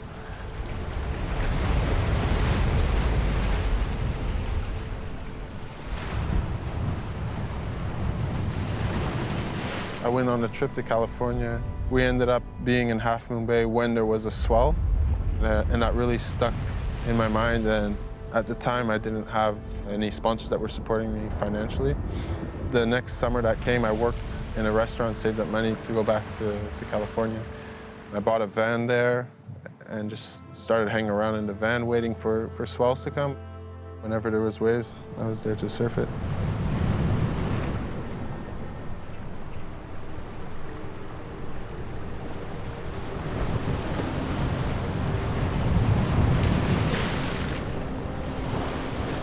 I was missing 3 discs in between my vertebrae. The vertebrae were rubbing. They were rubbing to a point that one of my vertebrae lost about 40% of the bone itself. And every doctor I would see wanted to do an operation. They wanted to merge the vertebrae, but then I wouldn't be able to surf anymore after that.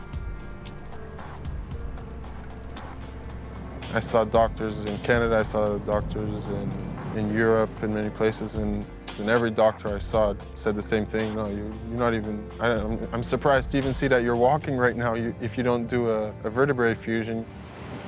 One of my very good friends took me to see a back specialist in the north of Portugal. And at that point, I was just almost going to opt for the operation because it was already a year and I had seen no other solution. A lot of trial and error, but they ended up working, and right now I'm completely painless and I can surf and do everything the same or even better, more comfortably than before.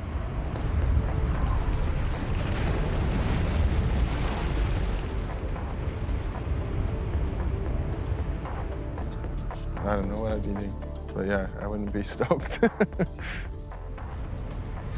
It's like going after the things that you love more, the big waves. And because of the waves and the surf, you are always out of your family, of your friends. There's a lot of things you need to give up and put on standby. I mean, you can't have a fixed job or a schedule, a very patterned life if you're doing that, because everything is so unpredictable. Sometimes it scares me that we live life. Yeah, I don't see this friend today, I see him tomorrow, or I see him in 1 week, so sometimes you spend like 1 year, 2 years, 3 years without seeing your best friends and your family. Not everybody around you is living that life, and when you just drop everything and go do that, maybe that's why it's hard to find people who stick around for a long time. When you do, and they understand that passion and that determination, it's truly special.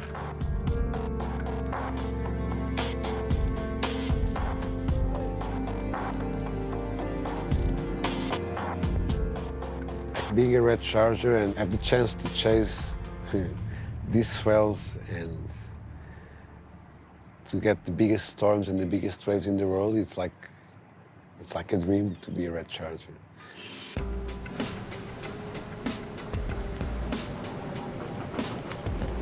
This season at Nazaré, I hope to pedal for the biggest wave of my life. Last year, I got the biggest wave of my life toes, and this year, I want to try to get there paddling too. I really want to focus on paddling, trying to catch as many waves as I can and as big as possible.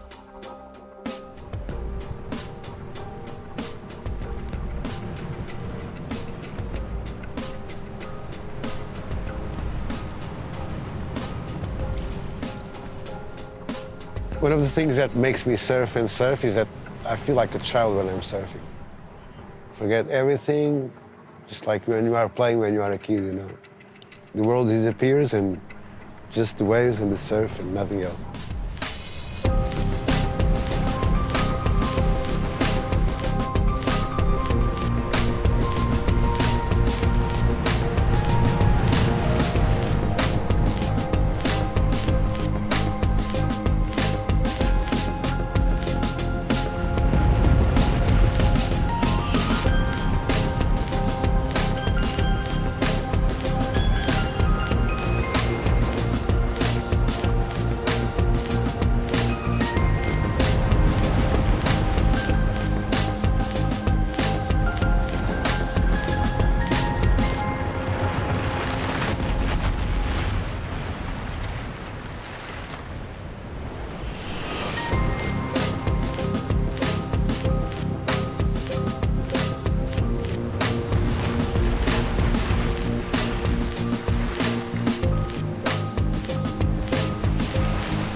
This size and almost the size of the cliff down there, so it's a good playground, really good.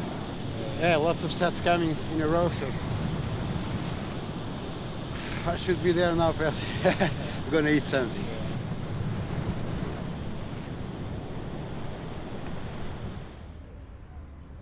I wouldn't really expect to catch many waves because the peak is so shifty.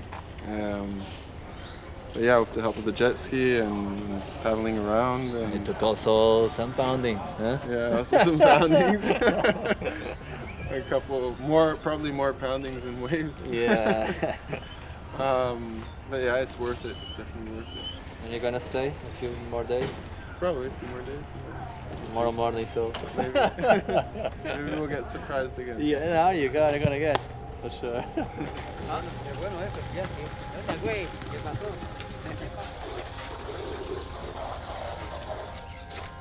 Big wave surfing is definitely my passion. I did it for 35 years without getting like not even one support. Always supported my trips, my gear, everything. It was not easy. This is a good week to do it. Usually, Rush yeah. at last minute, right? Like last night. 2 Yeah, o'clock in the remember? night, 3 o'clock before the swell, and I'm here like putting the weights. That's crazy. And I wake up at 5:30. Last time it was like that. I pick up the board at 1:30, arrive at 2:30, get to bed at 3, and wake up at 5. Each step that you give, bigger waves, more expensive boards, even bigger waves, you need the jet ski to tow to the rescue, so and other things. I always work to try to follow my passion out surfing big waves. So I start with ecological trips with tourists, like fishing trips, but with an ecological view and a sustainable view. That's the thing that really guarantees me the surf for 6 months in the big wave season here in Nazaré. Long time no see, my friend. All good. Come to surf Nazaré, let's go. Thank you for inviting me to your house, Hugo. Su casa es mi casa. Mi casa es tu casa. I got my house in Nazaré. You can stay 2 months, 3 months. There is a nice sofa there. You got like plenty of boards, 3 jet skis, a quad. With 35 years, I start to get some support, and now I got really good sponsors that support me, and they motivate me like 200% to follow my dreams. To be a red charger and to have so many people who are following and working towards the same goals makes you feel really integrated in a group and in a family of people who are all there for the same reason. It's very satisfying to be in such a place. The feeling of surf a big wave with good friends, something that keeps for life, and that's the thing that passionates me on big wave surfing.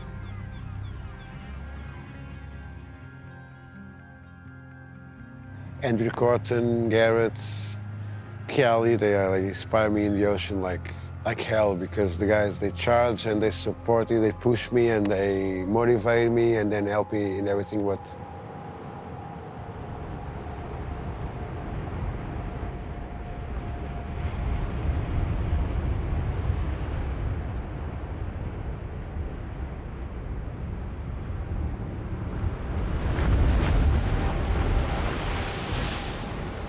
Even now paddling to that big waves, I don't think I'm scared.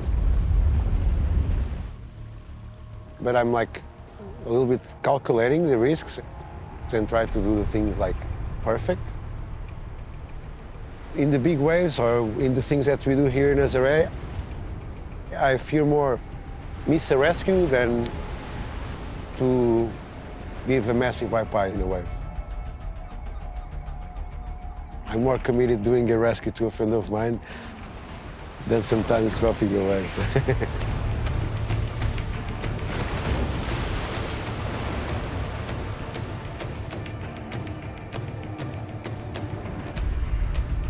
People are really there, keeping an eye out for one another.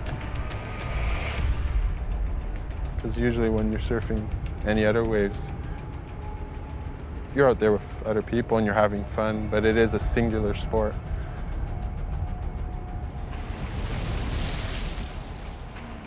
And in big wave surfing, you feel more englobed with a group.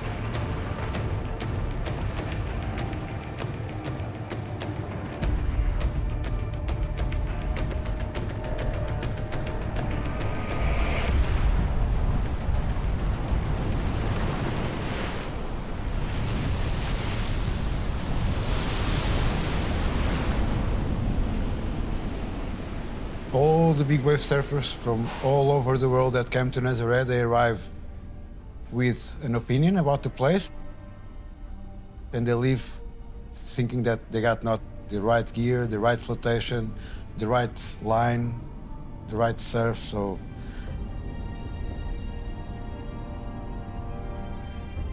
it's something that changed the point of view of all the big wave surfers of all the world.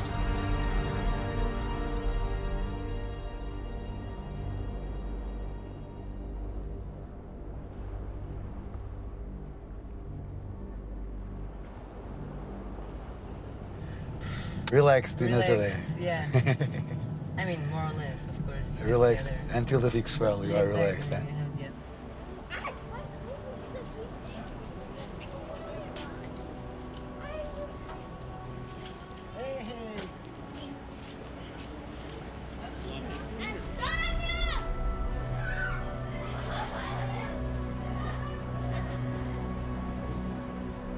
Vou ser mãe da Maia, Scooby, Maia. These dishes. Are you ready? To be a red charger? Of course that I am. For sure.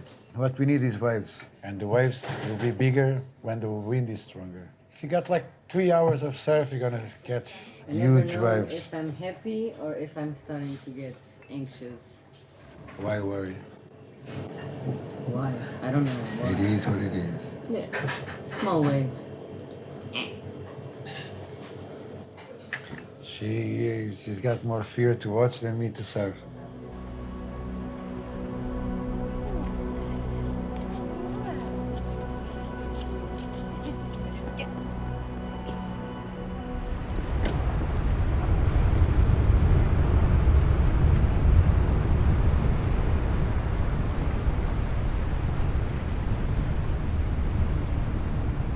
Kilometers. Away from the shore, yeah. Yeah.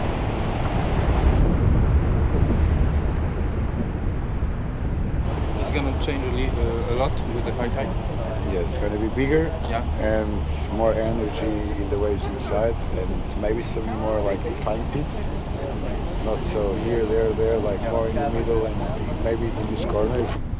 People sometimes don't think about it, but the wave travels like 1,000 miles or 2,000 miles to reach the beach.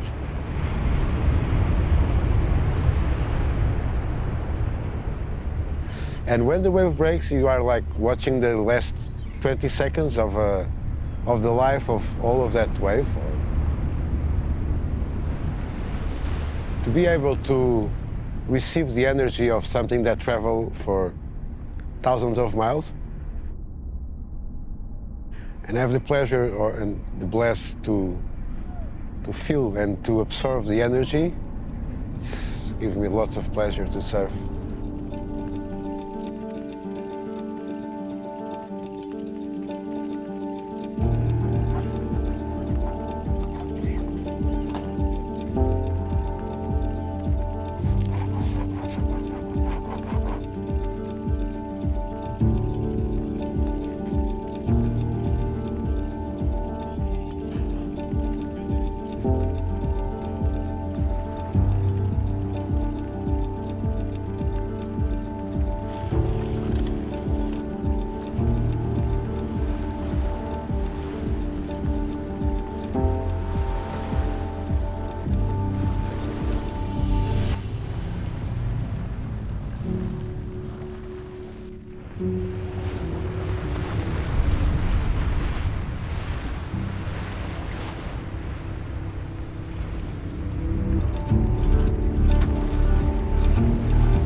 Everybody's always keeping their eyes on the charts to see where the next best place to surf is going to be.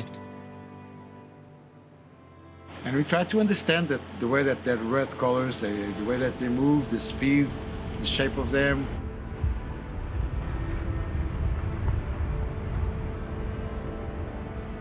It takes a lot of time, a lot of planning to just drop everything and follow that swell with such short notice.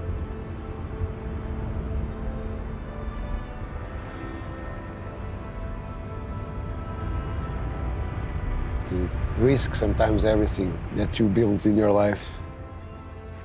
When the red colors came, the mind gets like blind and just focus in one thing, and me, myself, I leave everything, you know. Leave everything behind to serve. That's a crazy thing to say, but that's the true life of the Red Charger.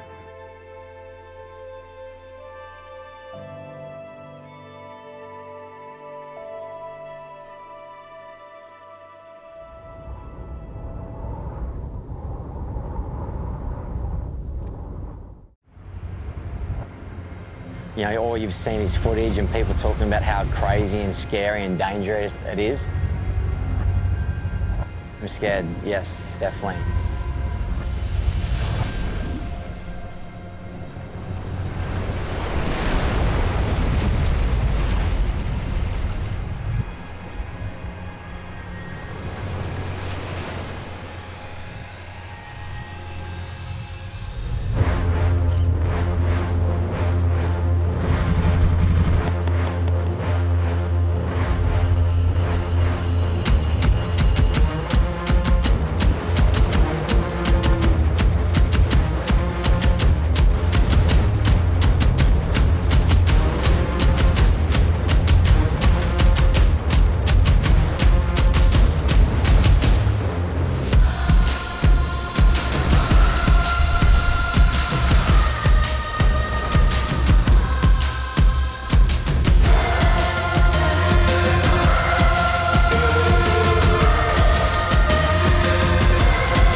I saw a couple good ones.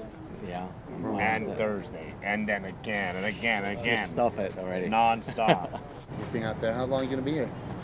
I just planned on Tuesday, but I may have to change. Try and stay for Wednesday, but yeah, I don't know. And Garrett, you're here for Wednesday too? Thursday morning. Cool. Shoot, I wasn't gonna come. Here, this is how it went down. I wasn't gonna come at all. Like, I'm like, no, I'm not going. The wind's not right. I see Ross in the water at sunset. No, it doesn't look right. And Ross is like, yeah, but Jamie's going. Jamie's getting on a plane right now.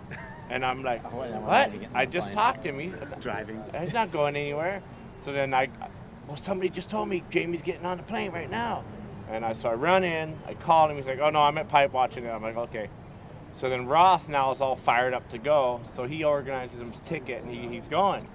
And I didn't know, and nobody knew. And then Cassie texts my wife saying Jamie's going.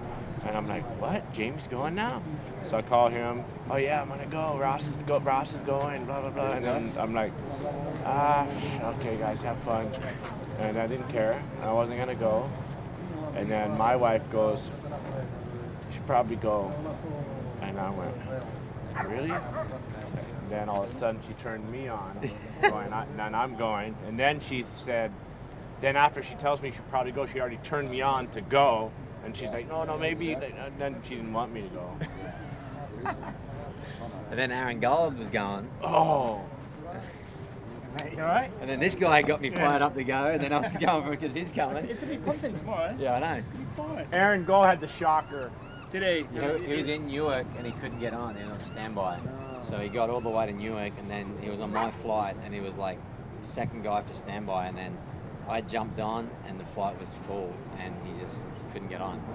So now he was stuck in New York overnight. He's Now coming still though, right? No, the flight, he couldn't even get a flight. It was gonna be $3 grand or something. Oh my gosh. So he's now, he's like on his way back to like Hawaii. To Maui. And he didn't even like, he just flew Oh, to he lives on Oahu. He lives on Oahu, yeah. So he flew to New York for nothing.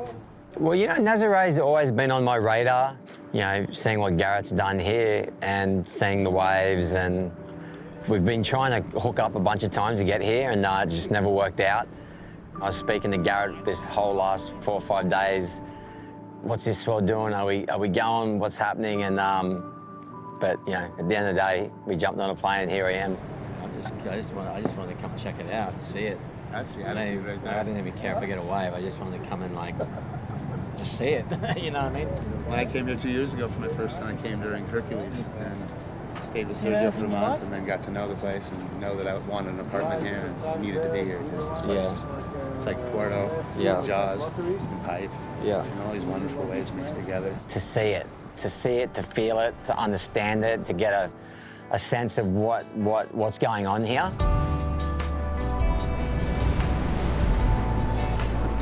As a training ground for big wave surfing, Portugal, it's quite hard to beat in Europe.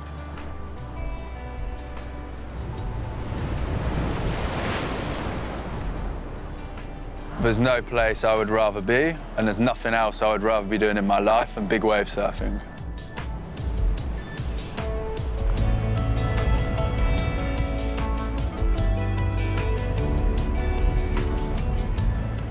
Like once you've rode huge waves and your adrenaline has been here and you struggle to get your adrenaline to that point again in your life, then that's when the addiction starts and that's when you become hooked on any sport.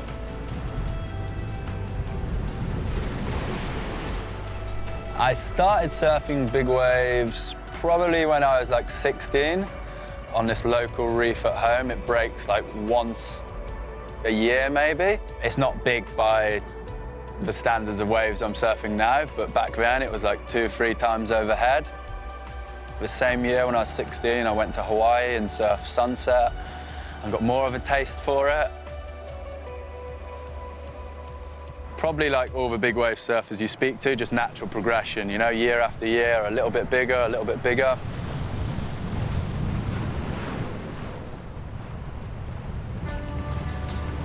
I'm quite honoured that I've been asked to be a part of the Red Chargers. We've all got the same goal in common, surfing the biggest waves in the world. I just love to keep surfing out here and seeing what we can all achieve as a group of people, you know? And everyone's pushing as hard as they can and trying to do it as safely as possible, and that's the platform that the Red Chargers has given us in Nazaré.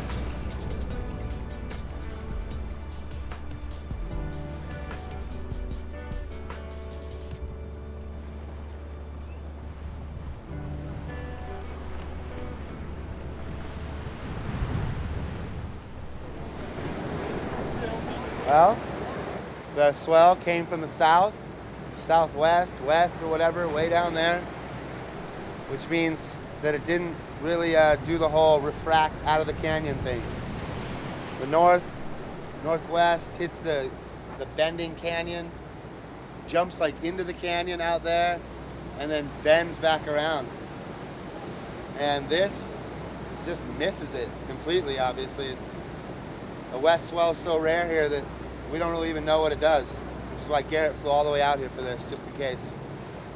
Looking at a flat ocean like there's no swell at all, and there's this huge swell.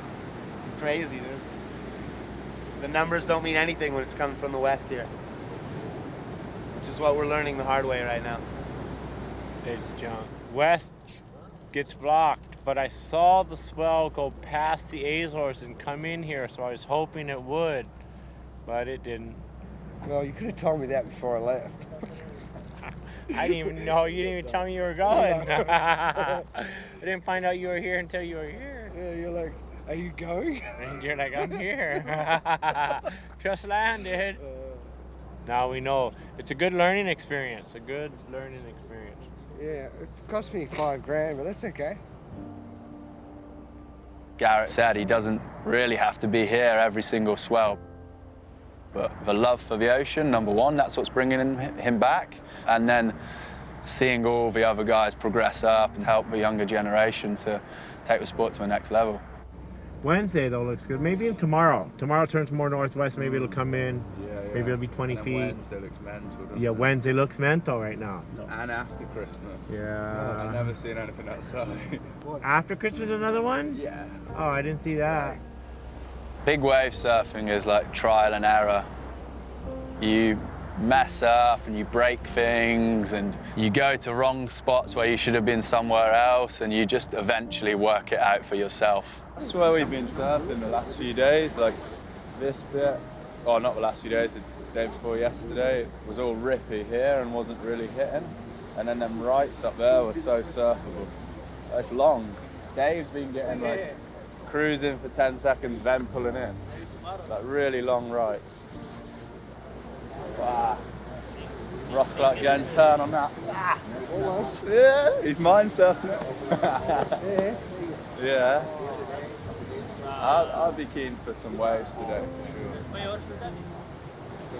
Now we're What about here. this afternoon? Like tides high at 10, right? It's meant to be no good at 10.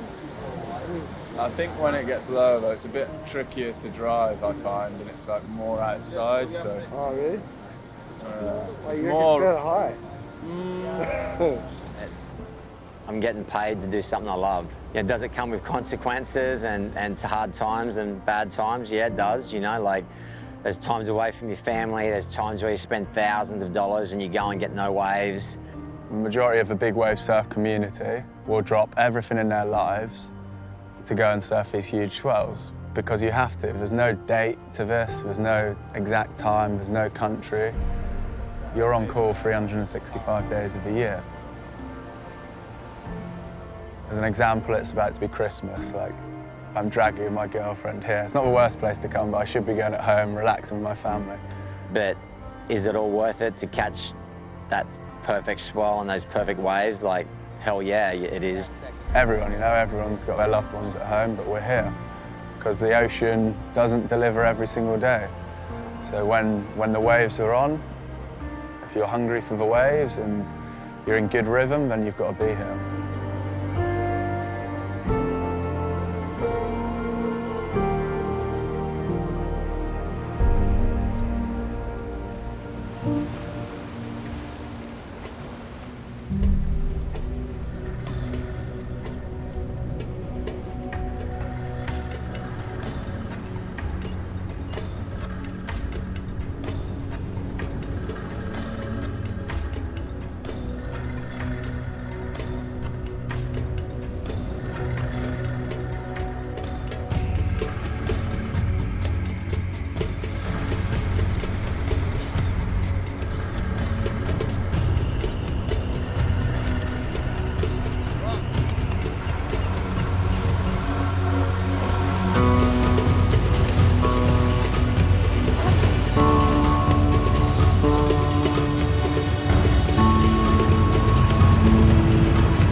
surfing is not an individual sport. You know, you got to rely on other people. You know, you have partners, you have groups that you go with. But being out in the water and being in those situations it's heavy, it's gnarly, and it's dangerous, and it's scary.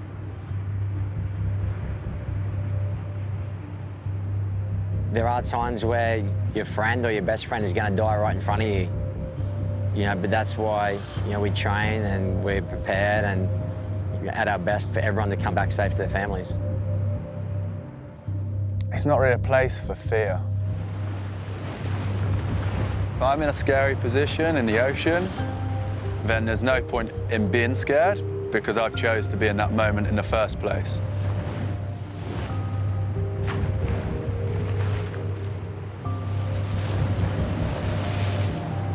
I trust everyone who I'm surfing with at the different spots, and it's really important to be trying to all get out in the water and do it as a team. Get out there together, return as a pack.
I got a couple, yeah. It was fun. Yeah. It's hard.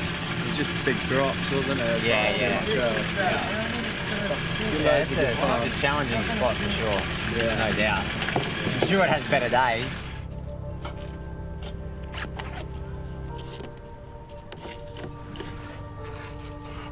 How gnarly is it? Driving. No. I only did, this is the first time I did it this afternoon. First time, and it's small.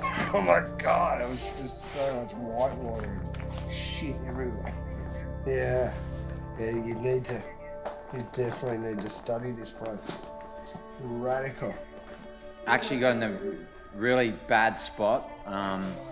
So I went and got Ross, put him on the sled, and then I sort of stuck in between a bunch of all the paddle guys and had to punch through like over the top of a swell, and I was too high to like try and hang on, so I had to jump off the ski. By the time I swam, got back on the other ski, Tom Lowe was taking off on a wave, and I was just sitting on the ski, just started it, and it was just like 30, 40 foot of white water like right in front of me. So I just had to basically try and hang on to it until Tom got past me, otherwise could have killed him, you know. And then I just basically punched the ski as hard as I could into the white water and jumped off at the same time, just trying to hope that the ski went out the back. After that, I don't really know. I just know that the ski went all the way to the beach and we ripped the hood off of it, but it's okay, the ski's fine and everyone's fine, which is the biggest thing, you know. I've been driving skis a long time, done a lot as a lifeguard, done water safety for a lot of events, but that one split second was the worst spot I've ever been in with a ski, you know, and it was pretty scary. So I'm just glad that everyone's okay, to be honest with you. Skis can be fixed and hoods can be fixed, but you know, other things can't be. But it was fun. It was a good day. It was challenging for sure. And Wednesday's meant to be the big day. So I guess I'm just gonna try and maybe change my ticket tonight and see if I can do that, and then stay Wednesday, get back Christmas Eve. So I'll be back 8 o'clock Christmas Eve. Nevaeh, come on. It's okay. What are you trying to say to me? Are you trying to say you got to catch better waves? Oh.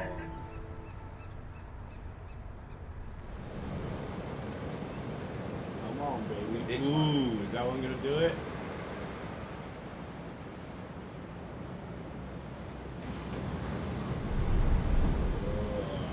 Looks better with that little bit of light on it.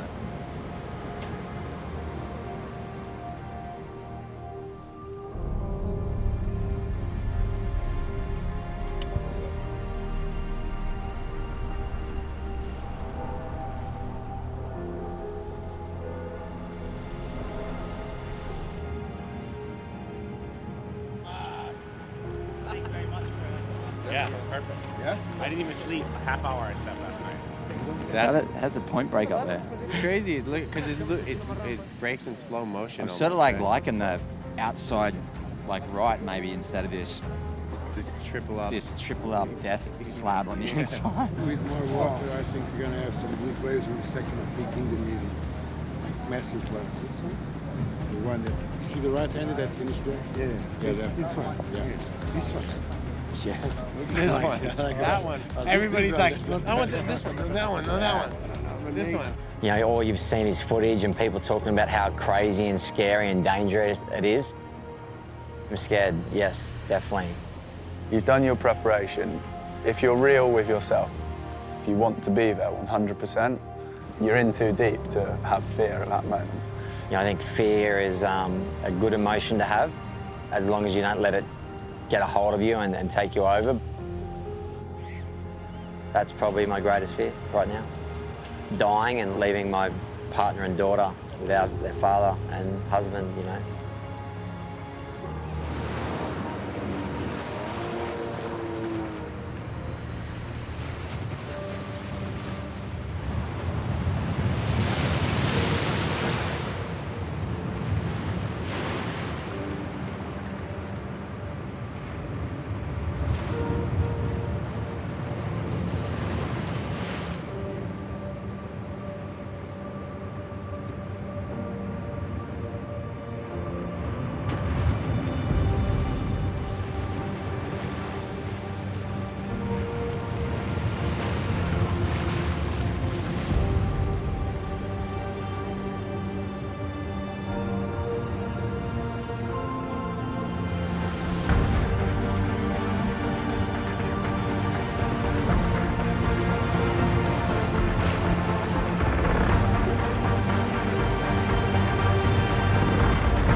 You can't go past the love of big waves.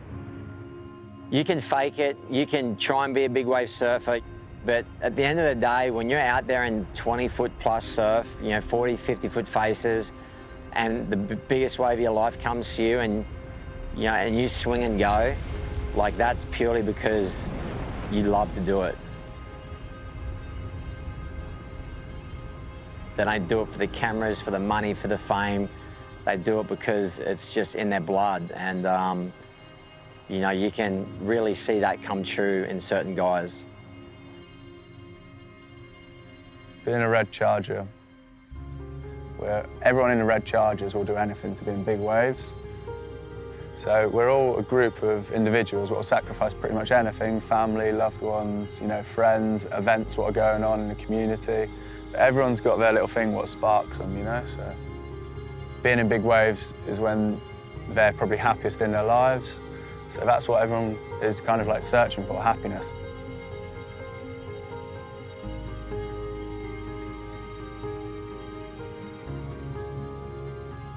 There's no better feeling than traveling halfway around the world, looking at a storm that wasn't even existing like 10 days ago and then turning up and surfing it. That's crazy when you really break that down and think about what you did to get to that point. To get here with your boards, not to be broken, to feel okay, for the swell to be right, the wind to be right, to paddle out there and catch that wave, I mean, it's a beautiful thing.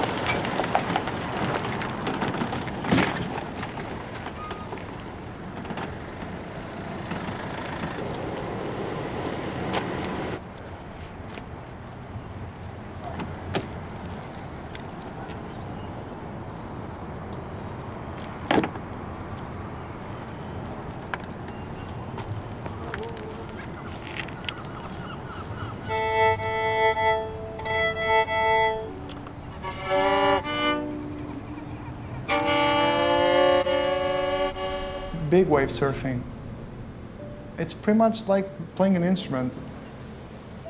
It's a lot about the rhythm and the flow. You really need to be relaxed, and if you relax, you'll play better.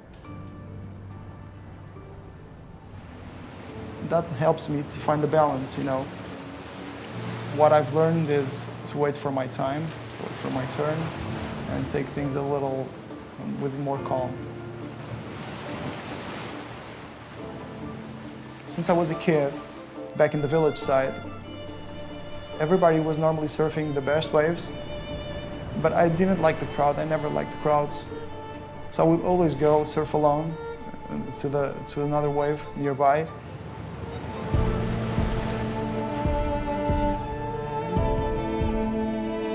It was just a closeout, but it was big.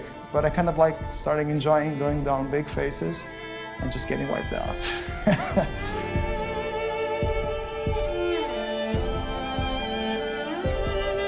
My big goal, which is something I've been working for, is I really want to play the violin surfing a big wave and hopefully getting barreled doing so. That would be crazy.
I'm a professor at the local university.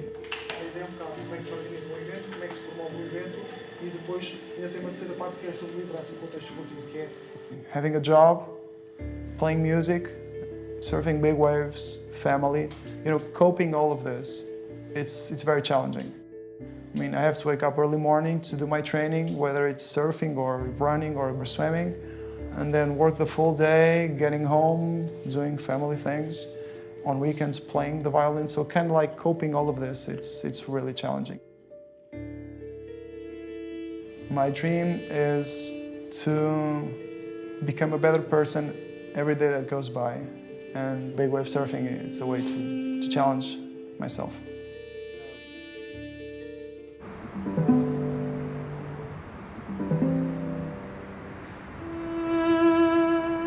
The most exciting thing for me about being a red charger,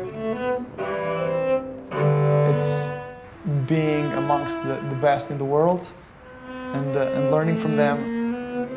I want to paddle to bigger and bigger waves. I want to drive better and better, and I want to get towed into even bigger waves. If you want to help somebody to tow, you got to be ready to tow that person. When I was younger, my dream was to be a soccer player. My daddy is a good soccer player and teach me a lot, but I changed my heroes.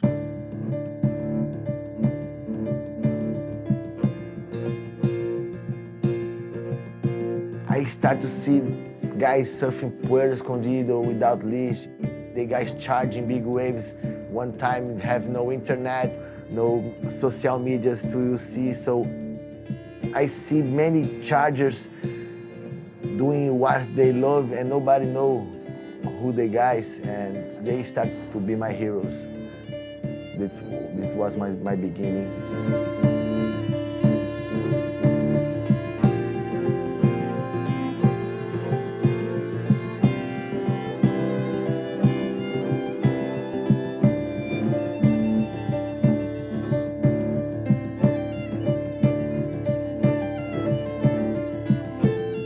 I would love to surf big waves to the rest of my life, for sure. This is what I love to do.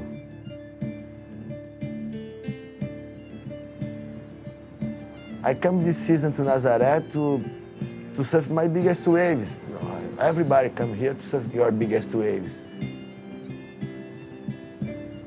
My dream always is be part of a big team, and to be a Red Chargers for me is a big honor. They are the best guys in the water. It's amazing to be part of them.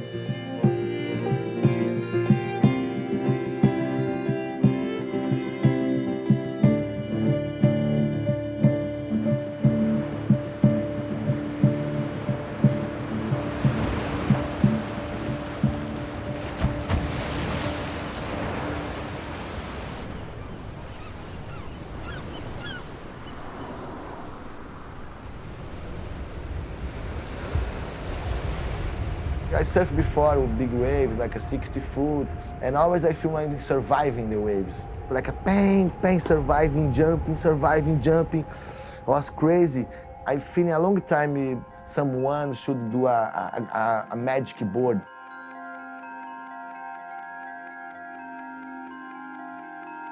And I remember 2 seasons before, when Garrett didn't get one big waves because he say he has no the right board. I see he make a board. If this is 1 inch up, the board works like shit. It's crazy. I got these other boards, exact same boards, and they put the weight 2 inches up by accident. Shit. I can see he floating like a whoo, like a Oldsmobile, like a whoa. I think about his board, you know what? I think about something different. Cotty jumped on it, on my board. His last wave, I whipped him at this solid 25 footer. I went under and threw him at it. He went straight up, and the thing it came down, and then it exploded on both sides. He had like white water as far as you can see in the photo. And it's a wide frame. and he flew right around it. And just, anybody who looks at the photo just goes, he's done, and he made it around. Last year, he surfed the biggest wave I ever seen in my life, and I see Garrett going. I think, oh my God, he's going, I can't believe, unbelievable, he's going, and then he goes, wow.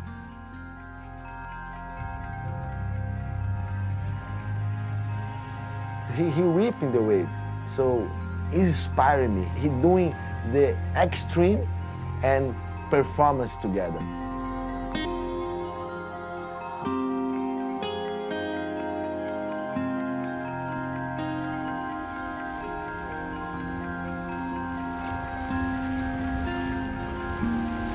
He see this place to make a project and come here, and now everybody wanna come here. And he see how hard to surf this wave, he make a magic board.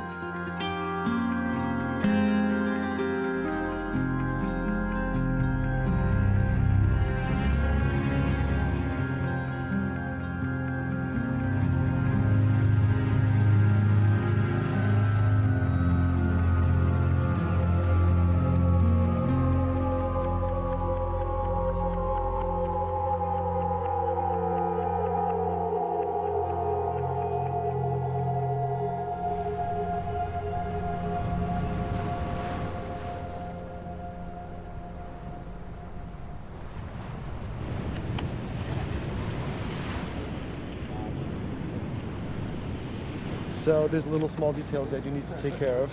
But you kind of got it down? You kind of know what you're doing? Yeah, I know what I'm doing. If you want, I can take you down the beach maybe if I have time. I mean, we got all these people that got to help today. Of course, yeah. And we'll go down there and we'll practice one or two. Yeah, I just want to But we just need to get everything set up for the big day. Get your GoPro, get everything perfect. So the big day we can get you a big wave and we can actually hear you playing it while you're coming down the big wave. All of these guys have been helping me quite a lot, like giving me tips and doing this, do this, don't do this, don't do that. Garrett was one of the best guys. I mean, he's the person that knows this place better than anyone else. I mean, he knows this place better than me, and I'm from here, so he helped me a lot.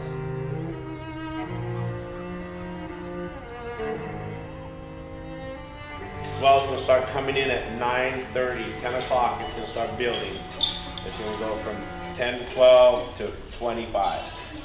We're going to get some bombs. It's going to be a really good day. Just arriving this morning, but wasn't the peak. The peak will be at night. So try to get some one paddle, and after training some tow waves, this place is so good to train. It took me quite a while to start tow surfing because, I mean, you need to get all the resources, you need to get the experience. So the first thing I got was learning how to drive a ski, and then little by little learning how to drive a ski on white water.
It was good, but I realized a problem today, which is when I took off, the violin was full of water and it was really heavy. And when I was getting towed, I was kind of like trying to hold the violin and trying to hold the bow in my mouth, so it was kind of like ridiculous. So it was okay, but I think I can do better. Next time I think I can do much better. I wait all year for one 50-foot swell in Oregon, right? And sometimes it never comes. I saw that one was pretty good. But sometimes it never comes. Here? Yeah, here all the time. All the time. Be careful what you ask for. Yeah. Right?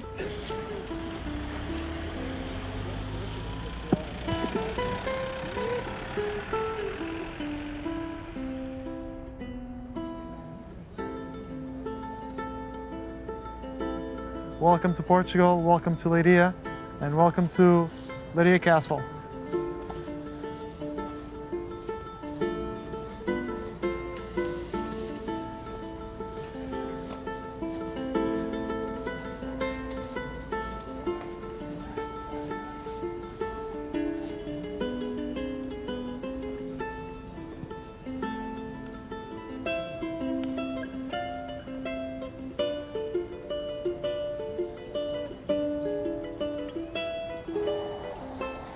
So here we are.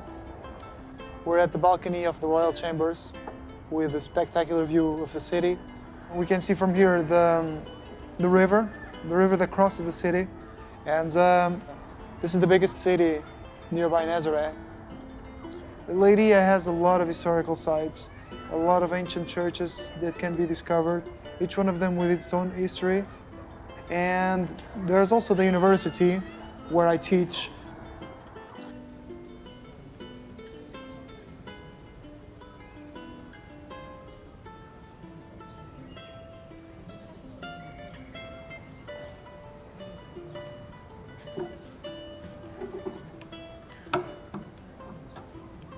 And welcome to the chapel of the Castle of Leiria. As I said a while ago, this is my favorite part of the castle. I've seen here some of the best concerts in my life. These concerts were held in the Gothic Music Festival that happens every August here. I've seen some of the finest artists playing here, and it's such a big honor, such an inspiration to be here.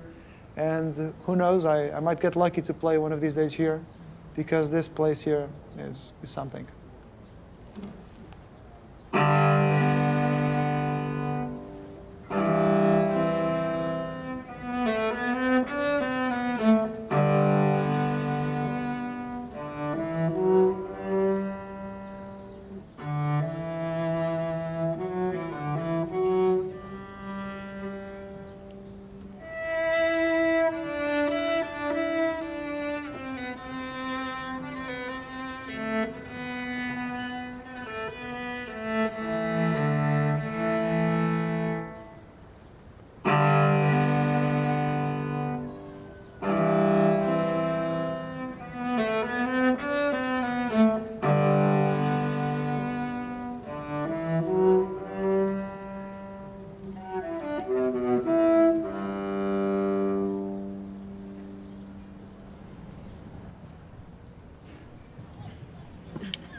Ai, Senhora da Nazaré, promessa que me queira dar saudinha para mim, para poder ganhar. Saudinha para mim, para poder ganhar muito dinheiro com o turismo todo. Da Nazarézinha, viva a Nazaré, que está sempre em pé. Olé! The diversity. I mean, it's such a small country, and you find everything here. And you got the best beaches, the best waves, the best mountains, the best food.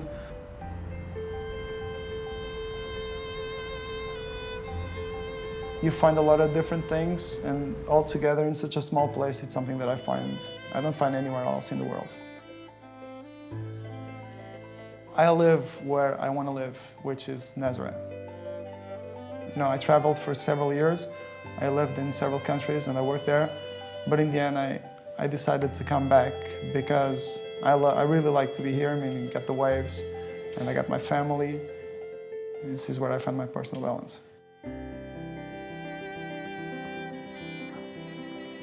My favorite thing about Portugal, I think, is the people. In Nazaré, the surfers here are treated like a heroes.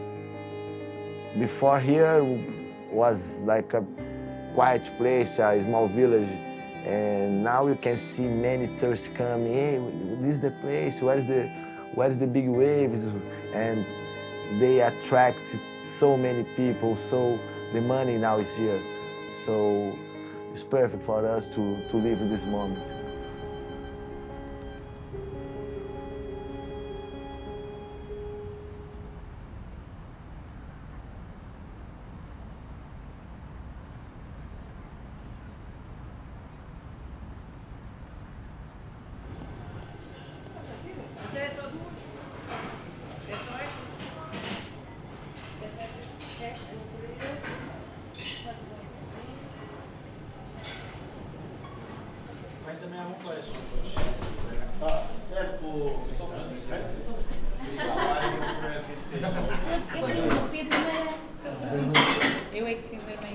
The last swell when Maya had the accident, I was here. 2013. And then I heard from on the radio that some accident was happening here. So it's really, guys, play safe. Yeah. It's not just get the wave. Return is really important. I was watching that from California on a live feed, and I saw her go on this little speck, go down this bomb. Deep, you know, a little too deep. You all broke behind her. It didn't look that bad, but I guess she wiped out and broke her ankle on it. Yeah, I think it was ready. But the next wave was the bigger one. Yeah. That whitewash right there just works you, and it ended up working her to the point where when she went to get on the sled with Carlos, she didn't have it to get on the sled and stuff. Whitewash is the strongest whitewash in the world.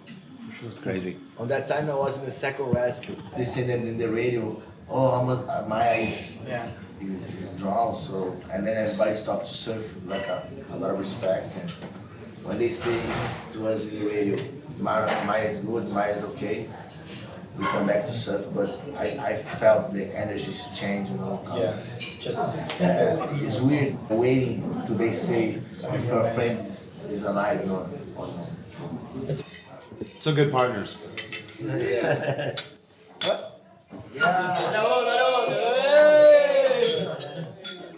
Big wave. Valeu.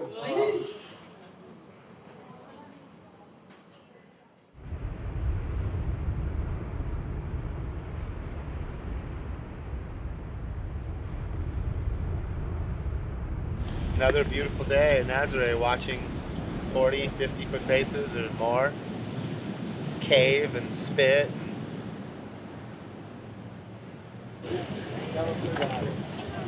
Swell is coming, and now we start to come some bumps. I think half hour we go.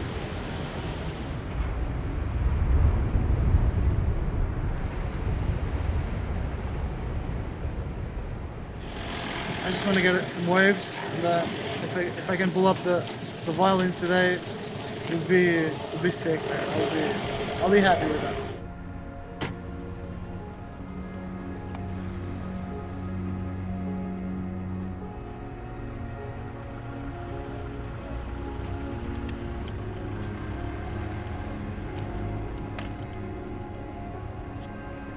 Five years of training. That's going to sum up today. Trying to finally play the violin and surfing a big wave. I've been waiting for this swell for a long time.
I love surfing big waves because surfing big waves makes me a better person.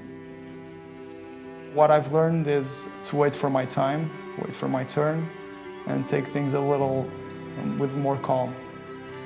When I read books from Dalai Lama, they say you are looking for your happiness, you got to live the present. So when you are here, surfing big waves, I'm living the present for sure.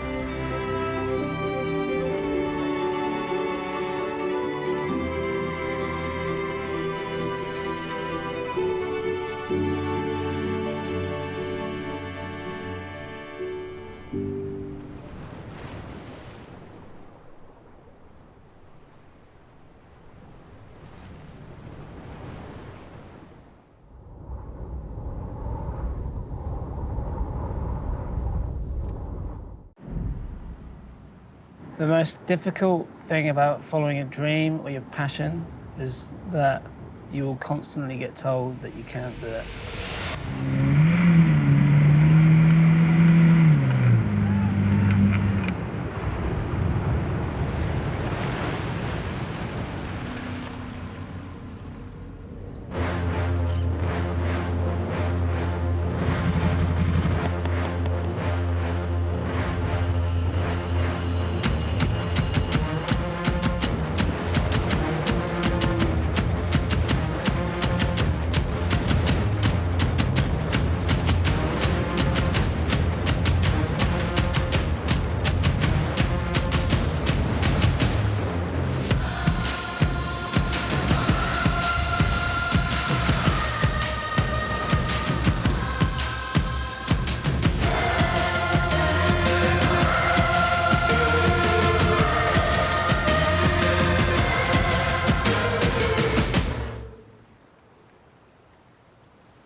appealing to me at the minute. Mate, you all right? Yeah. Why? Me, I want clean, nice waves. I want them to be big, but I don't want them to be like bumpy and horrible waves that you can like actually surf rather than just survive. That's what I want today. That's not what it is. It's survival out there today. But it's busy though. Lots of people here. It's funny, like when we were here and Garrett got like the world record wave, and there was not a single soul on the headland, like no one. It's crazy. And now, like, even when it's like they think it's going to be good, it's like packed. You know, the dream is to ride one of the biggest waves in the world. You know, like that's the dream. Do it for Queen and Country or make a name for myself, but for all the right reasons and the right ways. How did I start surfing big waves? I don't think it's a sort of decision made. It's just sort of a natural progression. My first sort of big wave that I thought was big was at home at Croyd. But like looking back, it was probably only like 6 to 8 feet. But for me, that was giant. And then my first legit big wave was at Waimea, about 18 feet probably. Yeah, there's definitely some triangles still. I love how you don't want any, Andrew. I'm right there with you. 100% right there with you. Yeah, I'm not feeling that at the minute. You keen, are you? Oh, fuck yeah. I don't care, man. Totally want one, bro. I just want one on a soft top, whatever. That'd be fun. I think I was 18 years old. My friend invited me to Todos. I didn't realize how big it was going to be. And the biggest surf I had ever surfed before that was probably like 20 feet. And I guess it was going to be 40 feet that day. All of a sudden, this wave came in. I was kind of scared, but I'm like, you know, I'm going to give it a go. Paddled my hardest, made the wave, and the whole time it was just like whistling. And it was pushing me back up the face. But I made the wave, and I was hooked. We got Toby outsmarting me in the grocery market, grocery store, trying to buy some good food, eat well, and nothing can compare to what he's doing, which is just eating salmon straight. So, check him out, man. Savage. It's like sashimi without the wasabi and ginger and soy. Oh, wait a minute. Oh. Been living in Nazaré for a year now.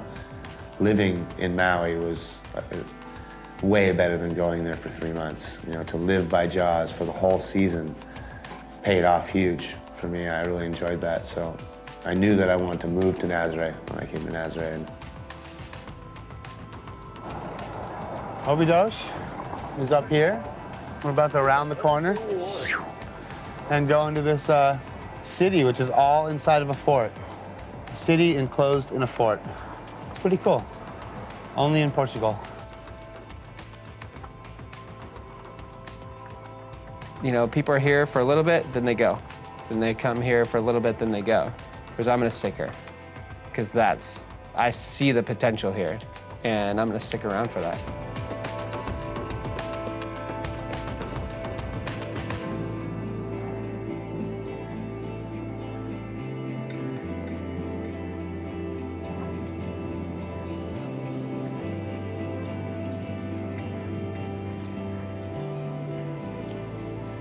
Nazaré is so magical and so mysterious, you never know what you're gonna get.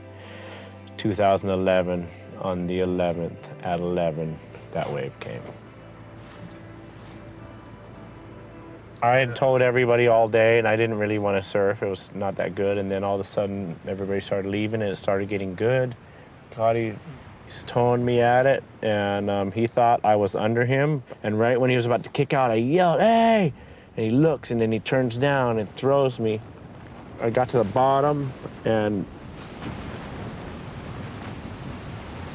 it was really special. I always have to focus on everything happens for a reason, and I was in the right place at the right time. And Cody, just the most amazing driver ever. Just such a good guy.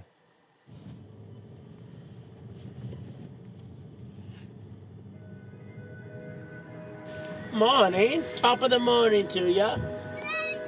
Are those my panties? Where's your dad?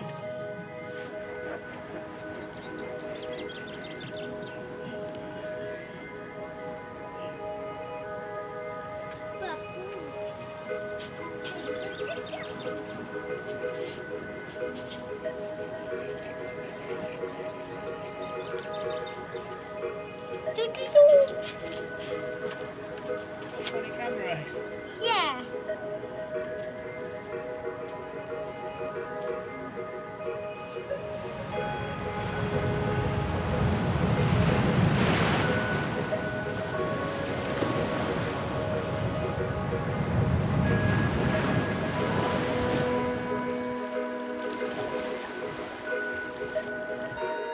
And my surfing just generally leans towards those sort of straight lines. It's not very gymnastic.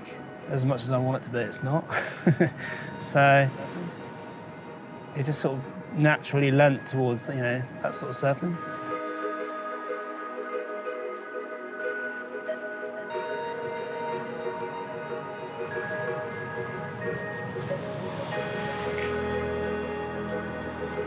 There's always been people that have, like, pushed me to go bigger.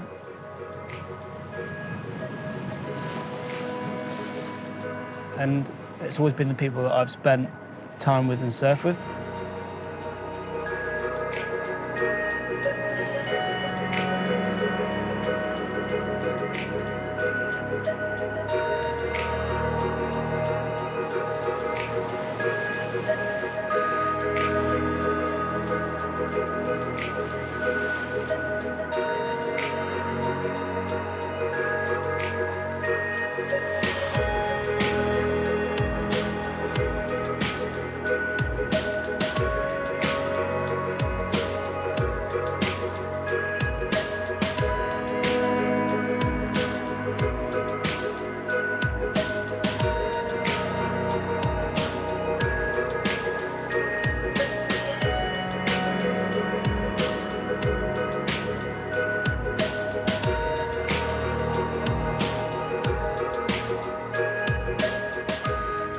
Nazaré is basically, it's every wave that I think is ever broken in the world. It breaks hundreds of different waves in one day. It's crazy out here. Does exactly what Puerto Escondido does and does exactly what Jaws does. And then it combines the two. You know, it's just, it morphs all the chopo and all these crazy, the right, all these different waves. It morphs them all together and throws stuff at you that you've never seen. Europe's tough. Things change, wind changes constantly, you know, there's nothing set. You know? Like yesterday was a prime example. Onshore, no wind, offshore for a little bit, you know, like the whole day, nothing's ever set in stone. So I think that makes big wave surfing in Europe quite unique, and it makes it more of a challenge. This season, I want to just be a better driver. You know, I've been practicing. I love duck diving the ski. How you go through like the whitewash and you smash through, or like it kind of barrels on the ski kind of, and you got to duck down and go through it. I think that driving the ski is helpful. It's because I'm not only looking out for myself, I'm looking out for somebody else. I can figure out where the best place to pick them up is, how to handle 50,000 waves coming in at one time in all different directions. And out here, it's different. It looks really evil out there. Like big rocks and the waves are smashing up against it and you're like, oh, I hope I don't get sucked into there.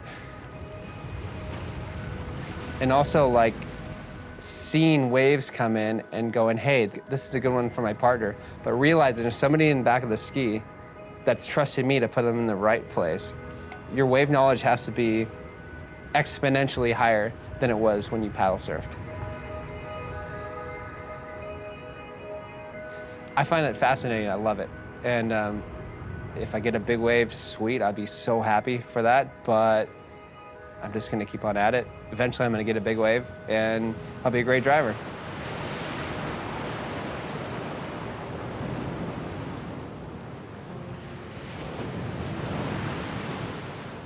A red charger, to me, is someone who's prepared to like put it on the line. You can take that in loads of different ways, like not just putting it on the line in the sea, you know, whether you're paddling into a wave or letting go of a tow rope, but also following your dream and following your passion and putting that on the line. That big. That's big. Yeah. How big, Ace, how big were the waves today? Being a dad's amazing. Show us again. Puts things in perspective. It makes me concentrate on different things which maybe I wouldn't have. It makes me want to travel with my family and be successful. But then also I take the safety stuff a lot more seriously now and the risk versus benefit.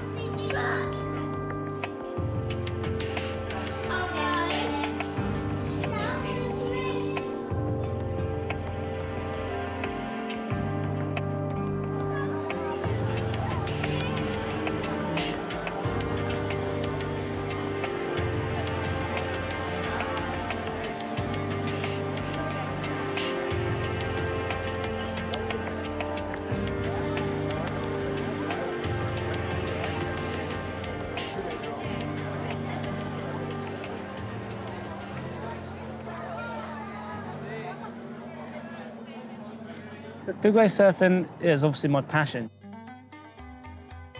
I'll do it regardless, you know. And I've always wanted it to be my job, and I've always treated it like a job. In the past, I've done whatever it takes to keep me surfing and base my life and my work around trying to surf big waves. So I've done everything from make surfboards to lifeguarding to repping for surf brands and retrained as a plumber. All those sort of things sculpt and make you what you want to do, you know. Like. Hi, my name's Andrew, and I'm from England. My path to surfing big waves was, well, it wasn't really, I don't know, it's like a progression. It was never like a choice. Like, I'm not a particularly great surfer, and it's like I found the lines that I like to draw are easier to draw on big waves, so that was just it was something that I enjoyed and how I started. And it seems like 10 years of hard work and dedication has started to pay off, you know, like, and this is my first real season surf big waves. That's the dream for me, you know. Good turnout, good few questions afterwards. The surfing bit's the easy bit, isn't it? Stuff like this is like the hard thing, you know. Like, so, but yeah, it's good, it's good. Good. All right.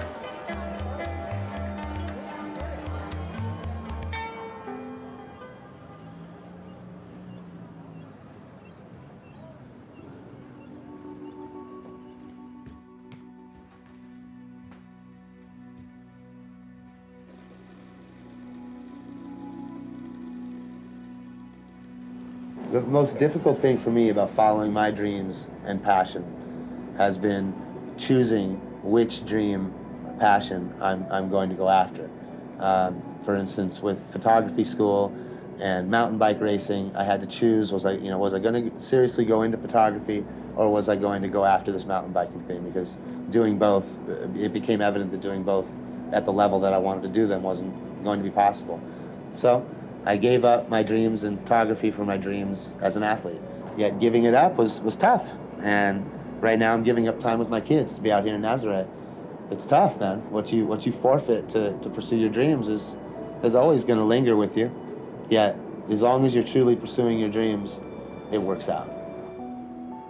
Every time you go and get a beautiful wave, big, small, medium, it gets you fired up to catch more. My dream is to be a really good influence on people and to help others. Surfing is cool, it's great, but it ends and then you live your life. So I want to do something on Earth where it'll outlive my life. So for instance, helping people in India, like build wells, and I've helped out in like Mother Teresa's place with the sick and dying and destitute. And I love that type of stuff. So when I'm not surfing, I'll go out there. I'll go out, give my time, you know, I'm away from the ocean, it doesn't matter. So people see that, kids will see that, and I think that's a really good thing for them to see because there's really not a lot of great influences on kids right now.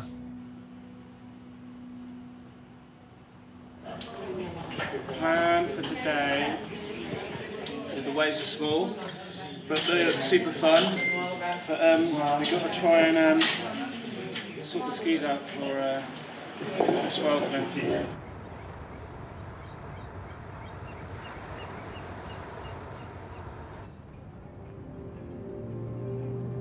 I've bust my ACL twice, so it's just like, probably don't need it, but then I just protect it, you know, like just in case.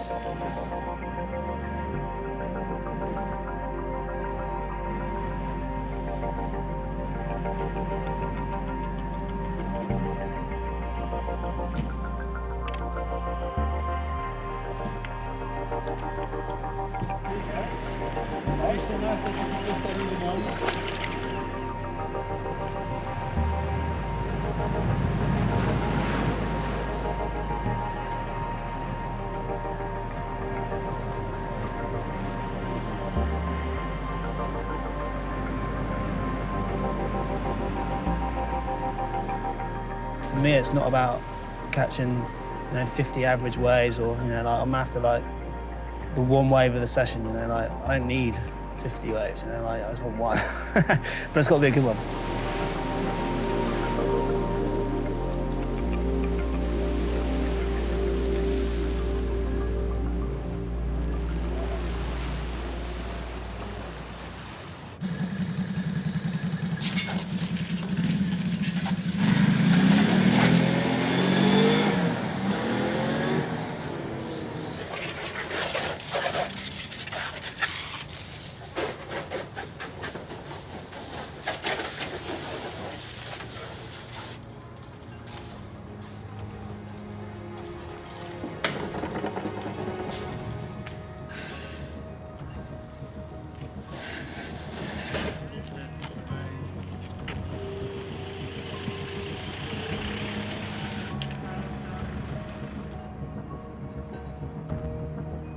There was a moment inside there where the triangle just kept coming. Yeah, there is like the Yeah. spots like Middle Peak. Expect it's like 6 times that size. It's be crazy. Can you get work?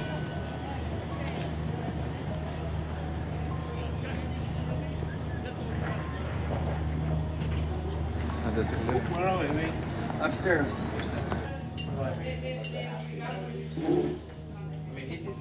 Okay, so let's talk about personal, what we want personally when we're getting towed into a wave. Well, first of all, whenever we tow each other into a wave, we've come up with now safety guy is first priority. Pick the guy up. Safety guy runs to the channel and watches the guy surf. And the safety guy's got to kind of be like right around us. And then once we start going for a wave, we go, we're going right or we're going left. And whatever way we say we're going, the safety guy runs to the shoulder and he's watching you surf. As soon as he comes out, right there on safety guy's ski. And Hugo's been on it so we're all in good hands with each other, so we're set. Now, me personally, when we're going at these waves, what I want is I want to get whipped at it. I want it to be there, and I want to go that way, and I want to go 100 miles an hour right in there. Cody did one for me the other day on a small day, and it was the best, just right through the Small day. fucking hole. He tends to put, I always want to be deep, and he tends to put me in these spots where I don't think I want to be, but it ends up being the right spot, so he's always putting me in the perfect spot, but awesome.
The most difficult thing about following a dream or your passion is that you will constantly get told that you can't do it. And sometimes it's by like people that you love or family. They do it because they care for you. The average person would be like, oh, when are you gonna end this? Or how long is it gonna last for? Or when are you gonna settle down? What are you doing with your life? But I'm like, if I'm on my deathbed and I didn't do this, I'd be regretting it.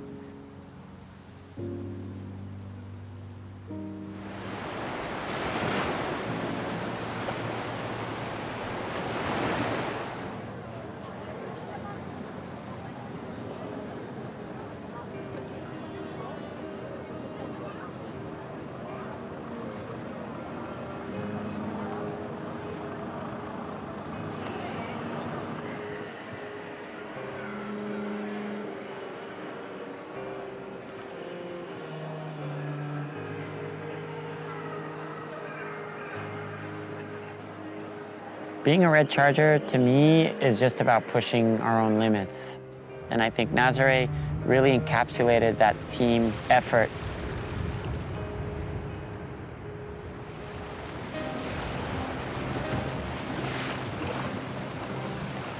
We all look over each other in big wave surfing, so when there's danger, I think we all immediately forget any kind of rivalries or anything like that. Everyone here is on their own mission, you know, like, and I admire and respect every surfer who's putting it on the line to surf as much as possible and surf big waves, you know. I suppose we're all sort of risk takers, aren't we? So, like, and it's risky to follow your dream, isn't it? To be a red charger and to have so many people who are following and working towards the same goals makes you feel really integrated in a group and in a family of people who are all there for the same reason. To risk sometimes everything that you build in your life. When the red colors came, the mind gets like blind and just focus in one thing, and myself, I leave everything, you know.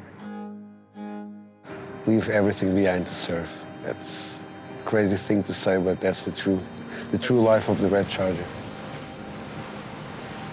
To be able to paddle out, set yourself up, line yourself up and try and catch a big wave paddling in is like the ultimate test of a big wave surfer, and it's man against nature, you know, and there's no better feeling.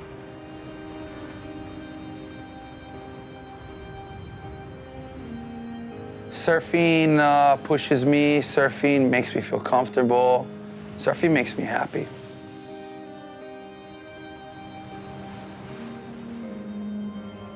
A red charger is somebody who lives passionately, following his dream, following her dream, just getting the waves of our lives.